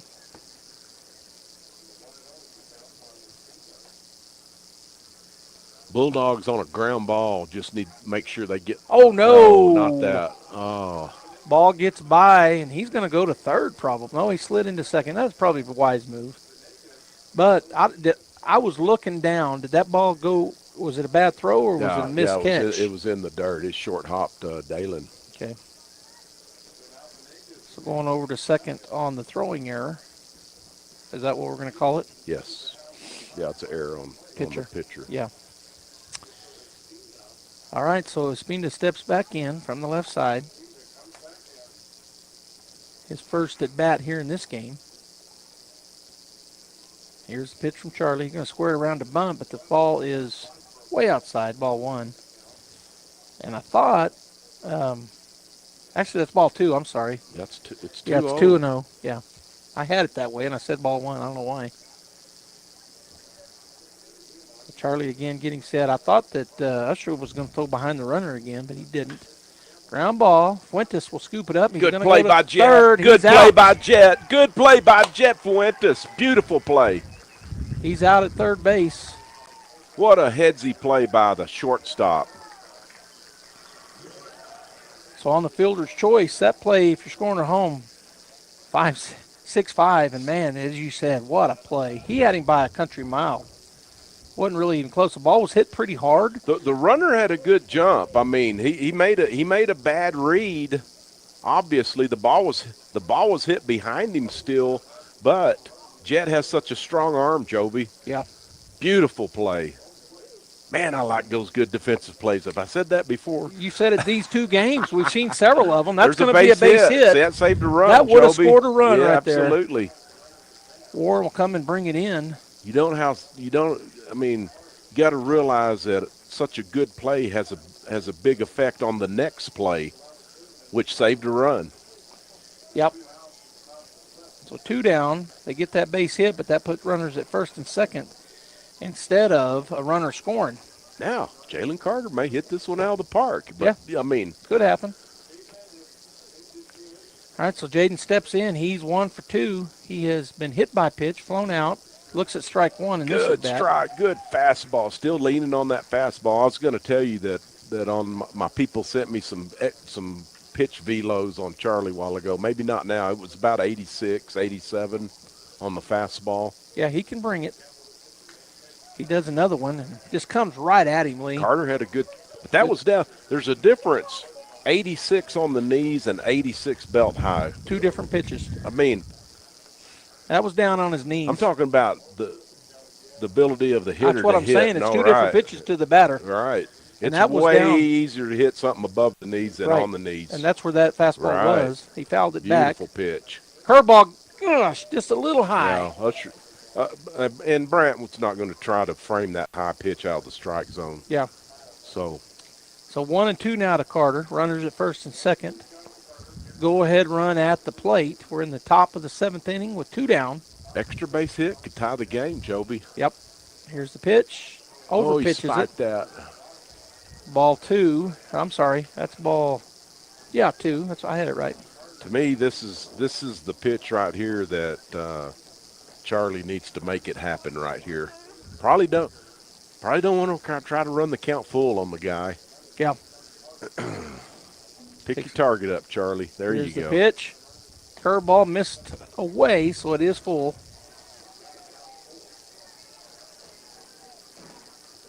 We're in the top of the 7th. Carlsbad down to their final out, down by 2, but that tying run is over at first base. They can be going on this pitch. They will be going. Full count. Pop fly. Is it going to stay in play? I don't think so. Not going to. Got just enough to get it out. Good pitch by Charlie. Good job of fouling that off by Carter. Yep. Carter's a 3-hole guy. He's not there because he can't hit. Right. For grins and giggles. He's there because he can hit. Boy, if he yanks one down the left field line or somewhere, an extra base hit, both guys are off. Yeah, they're running and probably will score if he gets the extra base, hits a gap or down the line. Here's the pitch. Outside, ball 4. And that brings the 4-hole hitter, Riley Hernandez, to the plate. So load him up, and Hernandez. This is a full-fledged 2-out jam right here for Charlie. Hernandez walks up 0 for 2. He's flown out to Jet. He has line drived out to Diego or to right field. I think it might have been Warren out there. And then he walked. So he is 0 for 2 with a walk.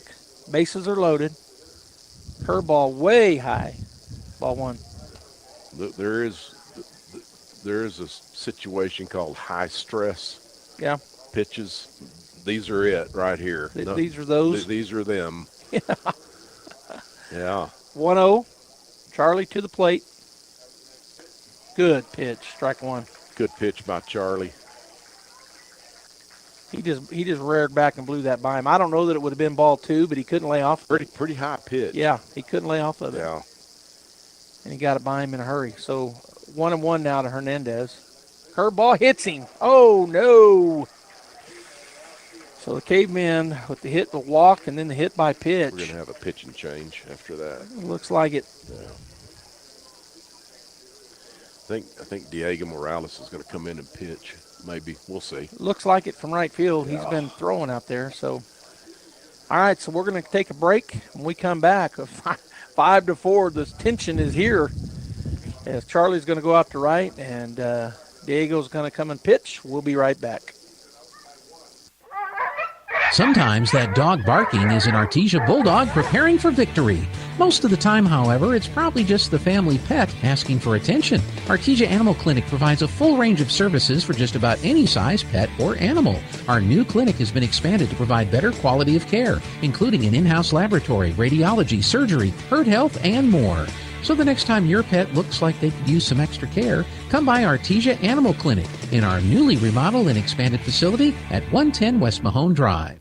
Family owned and operated for 4 generations, Forest Tire is here to service all your tire needs day and night. With your busy travel schedule, what you need is a tire that can keep up, like the exceptionally long-lasting Michelin Defender tire with an 80,000-mile warranty and the safety you expect. You can lose track of time and focus on what really matters.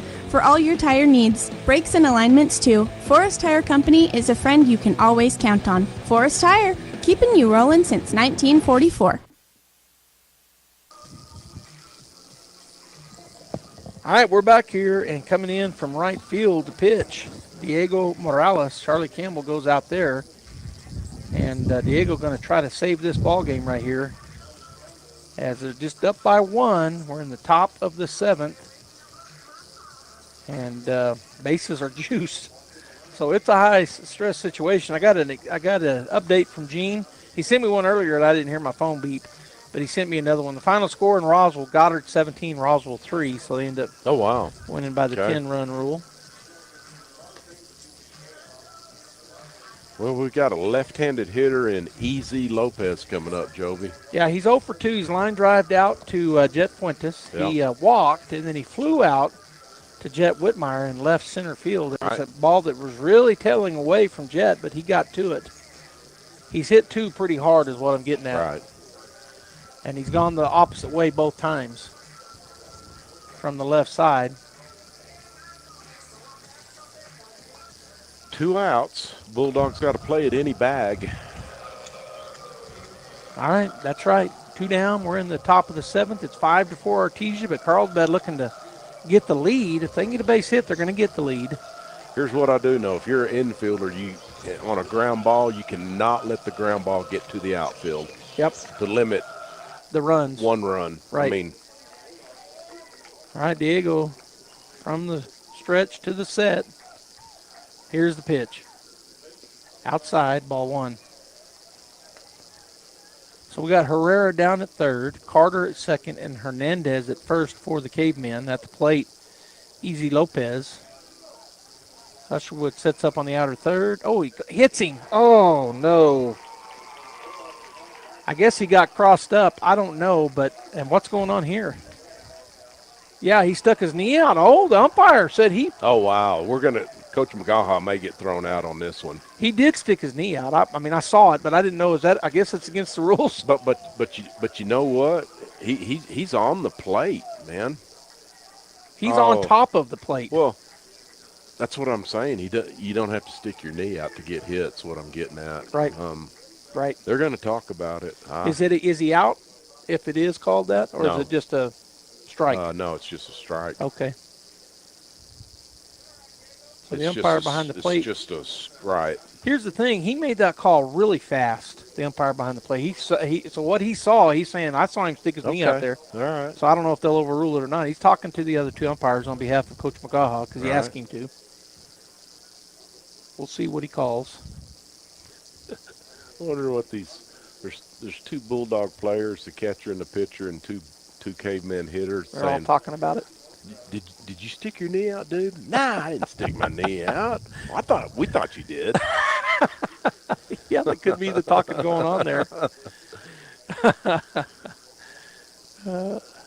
So they're still talking about it. And Diego's going to say, well, it's 5-4 us. We still got the lead. Yeah, because you stuck your knee out. Yeah, if you stuck your knee out. No, I'm not. He wouldn't say that. But if the play stands, we're still in the lead. Right. Now, if it goes down as a hit by pitch, it's tied. So when you're hitting, Joby, some guys. So when they load up, when the pitch is coming, right, they're kind of loading their hands, and their lower body, sometimes their knee kind of loads up and turns in. I'm just saying. Yeah. It might not have been intentional. Right. I'm just saying that you kind of rotate and your body rotates. Yeah. And so your right knee, in this case of the left-handed hitter, it's kind of rotating into the plate a little bit. If that makes sense? While he's loading up, right? They just changed it. Yeah, they overruled it. Oh, okay. And to my point, maybe, wow. Coach Bickle now going to come out and say. Well, Coach McGaha, he wanted them to talk about it. He got what he wanted. He did. So that ties it up 5-5, and still a lot of damage can be done by Carlsbad as they've got the bases loaded still. And you got Brock Wright coming to the plate. He's the one that hit the home run. Guy into can this hit. wind. He Guy can hit a little bit. He also hit a double. A lacer down the right field line. Yeah, he's 2 for. He's got 2 hits. He's 2 for 3. Right, 2 times up. And the other time he hit it deep to left field. 2 extra base hits, right? Yeah, home run and a double. So his one at bat that he didn't get on base, it was deep to left. And Charlie, that's the one I believe that Charlie had to change directions and catch it. It was a deep shot. Yeah. In fact, I know it was. Right. You're right. So Wright will step in here with the bases loaded, 2 down. It's now a new ball game. Top of the 7th, tied up 5-5. Oh no, he threw that. Great job by Brant Usherwood. Oh, holy moly! That would have been the go-ahead run right there, but instead Usherwood stabs it, knocks it down. I'm thinking that Diego was just threw that ball really hard and he didn't let go of it. Yeah, he just held on to it and spiked it over there. Good pitch, strike 1. Good job of coming back with a really good curveball. I mean, he just settled in, just threw it for the strike. So 1-1 now the count. Bulldogs still got to play at any bag. Bases are, as you said, juiced. The pitch, strike 2 on the outside edge. I'm going to say that was a liberal call. It's funny you said that because I was going to use that exact word, liberal. It was. I think that was the ball off the plate. Yeah, for strike 2. But Bulldogs will take it. Good job by. Sorry, folks. I'm kind of on edge as a old coach. A fanatical old coach. That was a good job by Usherwood. He saved the run really again. Really good again. 2-2. I know Diego needs to make it happen on this pitch right here. He did. Ground ball to shortstop. Nobody there. Gosh. But we get him at first. Oh, wait a minute. He's out. You know why? He didn't go to the orange bag. He touched the white bag? He touched the white bag. They were about to say safe. Right. And he touched the white bag. We'll describe that play after we come back. After this break. All right, 5-5. We're going to take a break. Bulldogs get 3 outs to get a run. Let's go to the break. Exciting news for Southeast New Mexico. The Advanced Heart and Vascular Center of New Mexico in Carlsbad, home to Dr. Amanda Ryan's trusted cardiology care for over 13 years, is now part of Current Clinic. That means world-class electrophysiology services right here in Southeast New Mexico. No more 3-hour drives to see a specialist. Current Clinic is bringing advanced, life-changing treatment for atrial fibrillation, AFib, and other heart rhythm disorders close to home. Early intervention for AFib can dramatically lower your risk of stroke, and our goal is to help our community understand just how important that is. You and your loved ones deserve comprehensive, cutting-edge heart care without leaving town. If you're experiencing an irregular heartbeat or AFib symptoms, expert care is now available locally. Visit currentclinic.com today to learn more and schedule your consultation. Current Clinic, easy access to comprehensive AFib care right here in Southeast New Mexico. Right. Nobody's there. Right. All right, we're back here. 5-5. New complexion. It's tied up. Bulldogs, they got the bottom half of the inning here to scratch out a run and get the win and get the sweep of the Carlsbad Cavemen. And we kind of talked about it the last inning or two. That's hard to do against Carlsbad. Yeah. And by the way, Jeff looked it up. They've got 12 state titles out of 16 times there.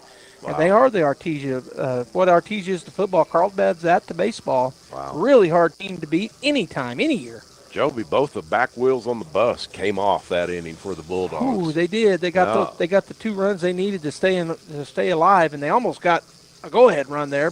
So describe that play, Joby. Yeah, so the runner hits the ball. Bases are loaded. Bases are loaded, 2 outs, and the ball goes to our shortstop. He turns to throw it to second, but our second baseman was playing really deep in the hole, and he didn't move toward second. So really straight away, see where the Carlsbad second baseman is?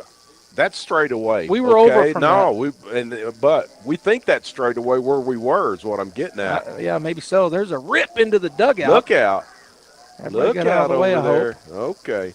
Derek Warren at the plate. He is 0 for 2. He had a sacrifice bunt, and he struck out swinging his last 2. So he's definitely on tap here. Got to get a runner on and get him home. But anyways, so the second baseman, I didn't even see him make a move towards second base. No, he didn't. So Jet came up to throw it to him and then realized nobody's there. Here's the pitch, swing and a miss. So the throw was to the outfield side of the bag because Jet didn't quite get his feet all the way around. Yeah, because he had to change. Right? No, because it was about to be a run scored. Right. Dalen stretched out to the outside, and the runner did not go across the orange base. I watched the umpire, and he said the safety he started bag, going to safe, and then he went wait, and he pointed at the white bag, and he said out. Pop fly out of play. So he'll stay alive with Warren on the 0-2. Now the foul ball keeps it 0-2. If the ball's in fair territory, you've got to run through the orange bag. Yeah. Well, that was what the call the umpire said, and I tend to agree. I mean, I thought he ran through the – and it didn't dawn on me until I saw him stop saying safe and say out. And I was like, oh, yeah, that's what happened. That pitch is over his head. Boy, right there, you just take it in the head. You got to wear that one, Derek. Yeah, that's what I was thinking. Derek probably saying, I should have took that one. Yeah. Curveball in there. But it's normal. No, right. That's just you get out of the way of it. Natural instinct. Yes. Don't get hit by the hard white thing. Flying at you at 65, 70, 75 miles an hour. Pop fly, shallow, center field. Shortstop says, I've got it, and he does. Out number 1. Well, Derek hadn't had very good swings those last couple of at-bats. No, he struck out swinging the last 2, but that one he got that on it, but just a pop fly.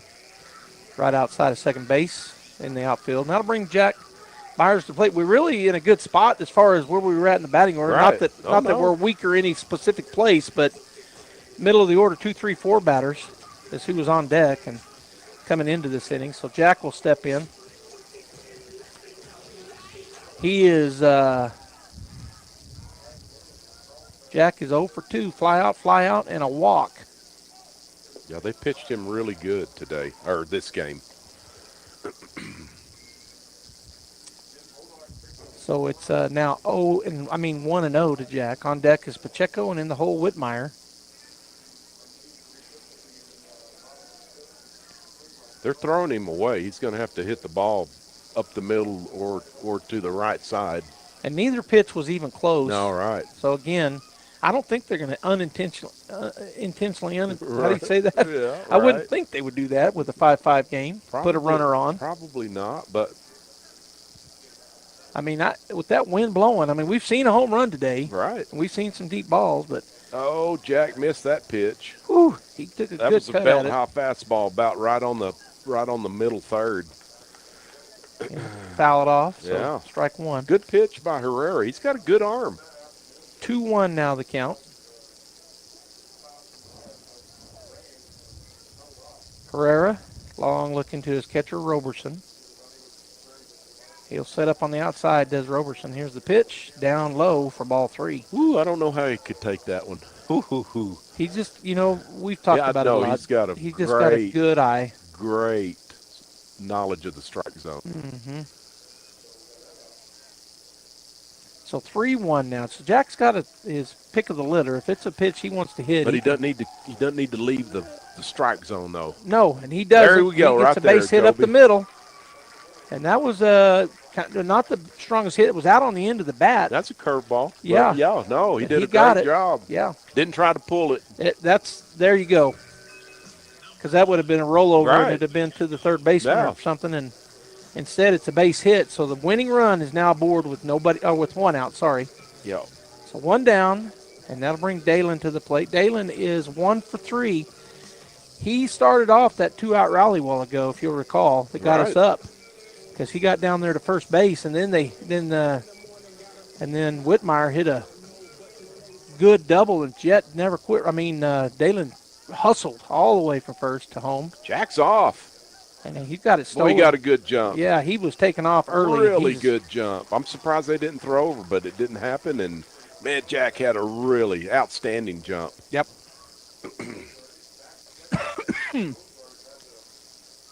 Byers now standing or at second base. The count 1-0 to Dalen. A base hit. Theoretically going to score the winning run.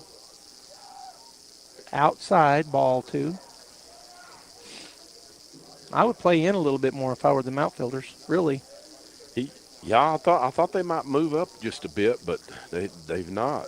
I was thinking that same thing, Joby. 'Cause you got to be able to. You can't throw anybody out at the plate if the ball's being cut.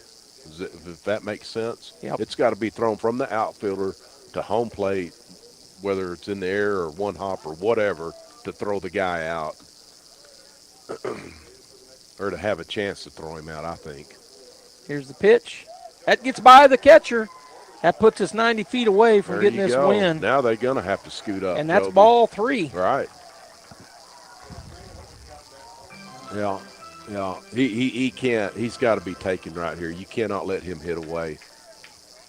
I don't think. I wouldn't either. 3-0. I don't think. He's thrown 3 straight that really were not close. But sometimes, you gotta know your own players. We'll see if he turns him loose right here. Ball 4 low. Runners on the corners, and Jet Whitmire coming to the plate. He's Jet 1 for Whitmire 3. can have another game-winning hit right here, Joby. He did in the first game. He did.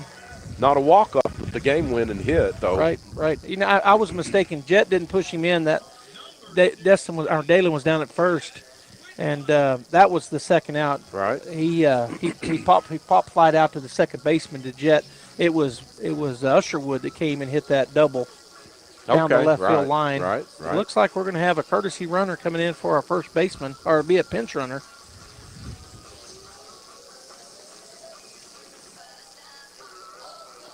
And Coach moving his guys around out in the outfield. I think he's telling them move in, which I would too. So Destin's going to come in and run for Dalen. I didn't know you could. Has he been? He hadn't been a courtesy runner today, has he? I guess not. In not this game. Not in this game. You can. I was going to say you can't. So the pinch runner is going to be Destin Pacheco for his brother Dalen. All right. Bulldogs in a pretty good spot right here with 1 out, Joby. Well, one thing they're going to walk Jet, and that's not a bad thing. They're going to fill the bases up, right. Try to get a double play somewhere, and they got it everywhere now. But the last time you got to face a pretty good hitter. Yeah, the last time he ripped it down the third base line and started that 2-out rally. He's just looking to hit a long fly ball right here, Joby. Exactly. That's going to end the game. Right. Now, I say he doesn't have to overswing, but he swings hard anyway. Yeah. I mean, he swings hard every time. There's no need in adding a little extra for Brant Usherwood because he can hit the ball hard just on a regular old swing. He's 1 for 2 with a walk, ground out, and that double, and he looks at ball 1 way outside. Well, lots of high leverage pitches right here for the pitcher and the defense. Right. The middle infielder's back in double play depth. Yeah, they're going to try to roll it if it's up the middle. Usherwood waiting. Now he comes set, does Herrera. Oh, he had a good pitch. He just missed that one. Fouled it off to the right, out of play. That ball was just down enough on him, that curveball. Yeah. So the count now 1-1 with 1 out. Bases loaded for the Bulldogs. 5-5. Bottom of the 7th. Bulldogs looking for the sweep. If they can get a base hit, they'll get it. Got to make a line drive be through, Joby, so you don't get doubled up. Here's the pitch. Boy, that was a good pitch by Herrera. Really, he challenged him on the knees right there. He hit it hard, but he just hit it foul. Good fastball. Kind of got in on him a little bit. So 1-2 now the count.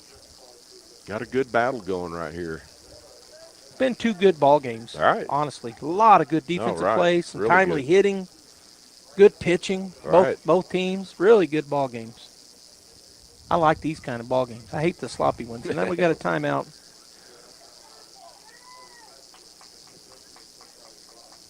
And we haven't had a whole lot of sloppy ones, but there's been some over the years, and right. I don't like those. But, boy, and we've had some teams that we've just hammered because they played so sloppy. Yeah. That's really what I mean.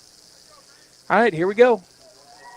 1-2 the count, 1 out. Brant Usherwood at the plate with the bases loaded. Swing and a miss. Got him. That's 2. Boy, good pitch. Boy, Herrera trying to wiggle out of this major jam, I'm going to call it. That'll bring Elijah Crosco to the plate. He's 1 for 3, hit into a fielder's choice his first at bat, singled out the right center his second, then flew out to center field his third at bat. So he'll step in here from the left side. Bases loaded, 2 outs against Carlsbad. Yeah, Jack Byers needs to read something down in the dirt. Okay, there's still a chance for that to happen. Oh, isn't yeah. it? Here's the pitch. Oh, he's going to throw to Jack. Oh, he did not boy. get him. He's safe. Woo! But snap throw over there. Yeah. Did the pitcher step off and snap it over there? I don't know if he was ever on. Oh, okay. I mean, we'd have to look back. I got you. I see what you're saying. Yeah. Because he just snapped through it over there. I didn't see his feet move, so I'm not sure he was. He could have been. But you don't think he had engaged I don't the know. rubber yet? I don't know if he had or not. Right. Here's the pitch. Strike 1 called. Right at the knees, running away from him. Elijah will step back in. A base hit wins the ball game. Usually what you tell your third base runner, once the pitcher gets on the rubber, your lead can be as big as the third baseman, as far as the third baseman is off away. the bag. Yeah. Right. I kind of gauge it like that. Jack doesn't have that lead. I think he ought to get more. That's a ground ball, and that's a base hit, and Lee Johnson, we win the ball game. Absolutely. Beautiful. Heck yeah. So great job by Elijah. Yeah, Carrasco. he comes through, and he hits it up the middle, and that is the ball game as the Artesia Bulldogs win 6-5 in 7. Well, that's a heartbreaker for the Cavemen. Yeah, it is. We're going to go ahead and take a break. We'll come back and run it out. Boy, they piled up down there, the Bulldogs did. You beat Carlsbad twice. That's saying something. I don't know if we've ever – I don't remember us doing it. We probably have. I don't either. I don't remember it. All right, we'll be back, and we'll talk about this ball game as the Bulldogs do win 6-5, and they sweep the Cavemen. Looking for a dealership that treats you like family and works hard to create the right deal for you? Come see us at Guy Chevrolet Company in Artesia. Family owned and operated, we take great pride in customer service and attention to every detail. From hardworking, quality pre-owned trucks and SUVs to the best selection in new GMC and Chevy models built exactly the way you want, we'll match you with the right truck and the right deal. Now is the time to buy. So hurry in to Guy Chevrolet Company on the corner of 1st and Main in Artesia or visit us at guychevy.com. With a deep heritage in oil and gas, Abo Empire is focused on safe and effective energy development in New Mexico. We will continue to make strategic investments in this industry to promote the economic and environmental well-being of our company, our partners, and our communities. We are continuing the Yates tradition. From John Yates Jr., Cynthia Yates Price, and their families, we are your partners in the community and proud supporters of Artesia Bulldog and Lady Bulldog Sports. At Permian Construction, we're more than builders. We're your neighbors. Proudly serving communities across the Permian Basin, we specialize in commercial projects from $50,000 to $5 million, delivering quality, efficiency, and peace of mind. With our construction management at-risk approach, we handle every detail from design to completion, so you can count on results done right. Built on hometown pride and strong values, Permian Construction is committed to growing the places we all call home. Learn more at PermianConstruction.com, where Maggie the Bulldog says, which means go Bulldogs. Dean's Inc. of Artesia provides a superior choice for all your electrification, communication, and supply needs with a vision to be the premier industrial electrical service provider in New Mexico and West Texas, providing unparalleled quality in supplies and service with highly skilled and conscious personnel. We pledge to our customers to exhibit the utmost in integrity and reputation while providing superior quality in all we do. Dean's Inc., located at 409 Commerce Road or online at deansinc.com. Artesia General Hospital presents Spring Wellness Tips for your family. Longer days and warmer temperatures mean more time outside, and that's great for your health. Encourage outdoor play and daily movement to strengthen hearts and build healthy habits early. Protect your family from spring allergies by keeping medications on hand and limit outdoor exposure during peak pollen hours. Remember sunscreen too. Even in spring, UV rays can cause skin damage. And take advantage of the season to schedule wellness visits, vaccinations, and health screenings. A little preparation helps your family enjoy every beautiful spring day. These tips are presented by Artesia General Hospital, ready to help take care of you and your family.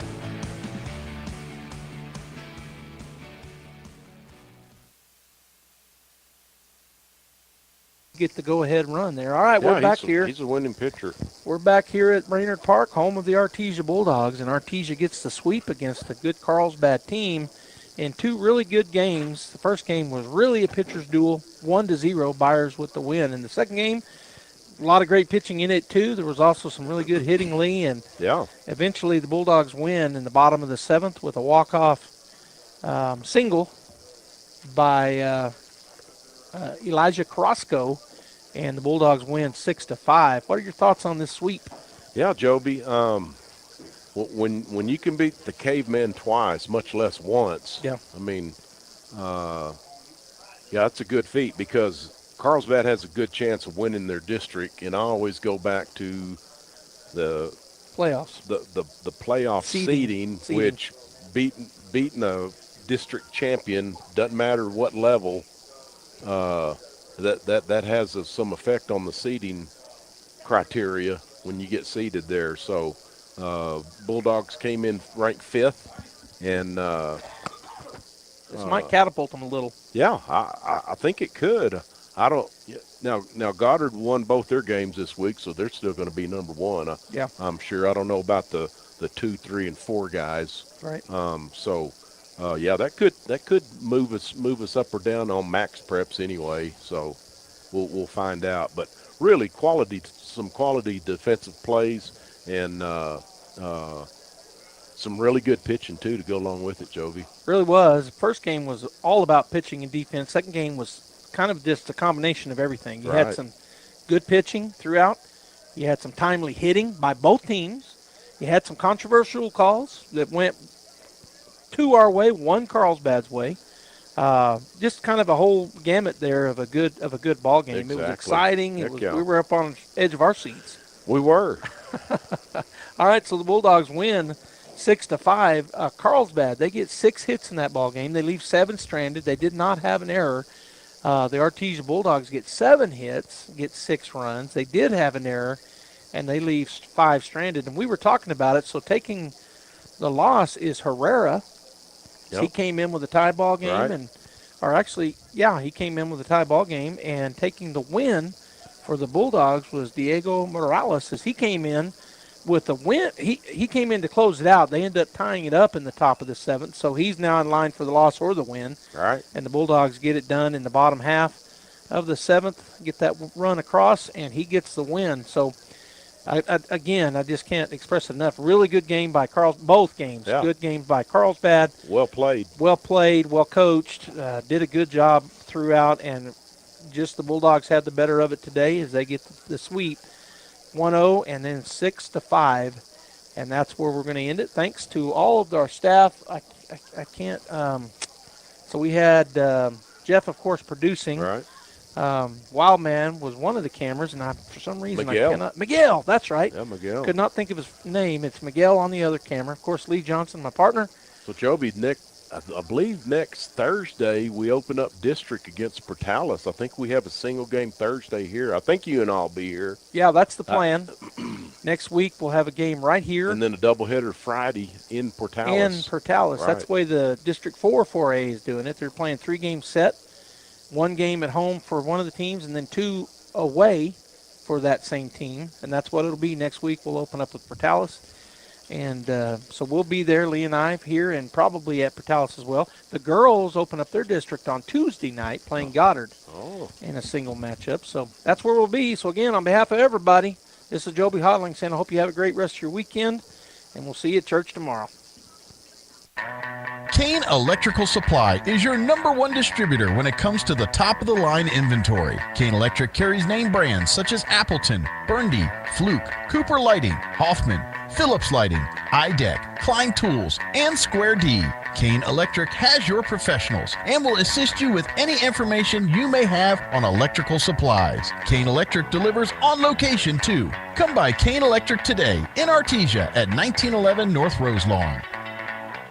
Artesia Plumbing, Heating, and Cooling, home-owned and operated for over 50 years, and here for all your plumbing, heating, and cooling needs. Artesia Plumbing, Heating, and Cooling has the expertise to install residential, commercial, and industrial air conditioning units, including the conversion of evaporative coolers to refrigerated air systems.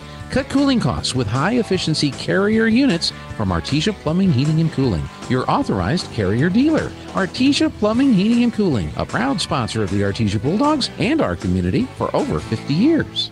Mac Energy Corporation is working to develop today's energy with tomorrow's technology. Technological advancements in recent years have presented new possibilities for exploration. Mac Energy strives to use these advances and stay abreast of innovative technology to ensure that our company is a forerunner in the quest for energy in the years to come. More importantly, Mac Energy Corporation is committed to being an advocate of the communities around us as we focus on youth, education, and innovative projects that address local issues. To learn more about Mac Energy, our affiliates, and our commitment to our youth and community, visit us at MEC.com.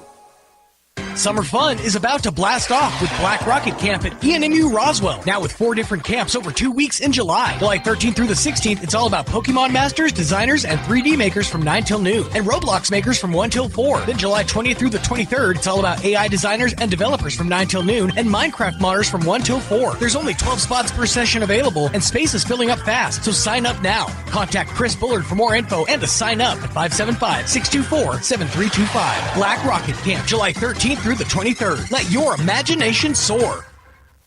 Picture this. You're behind the wheel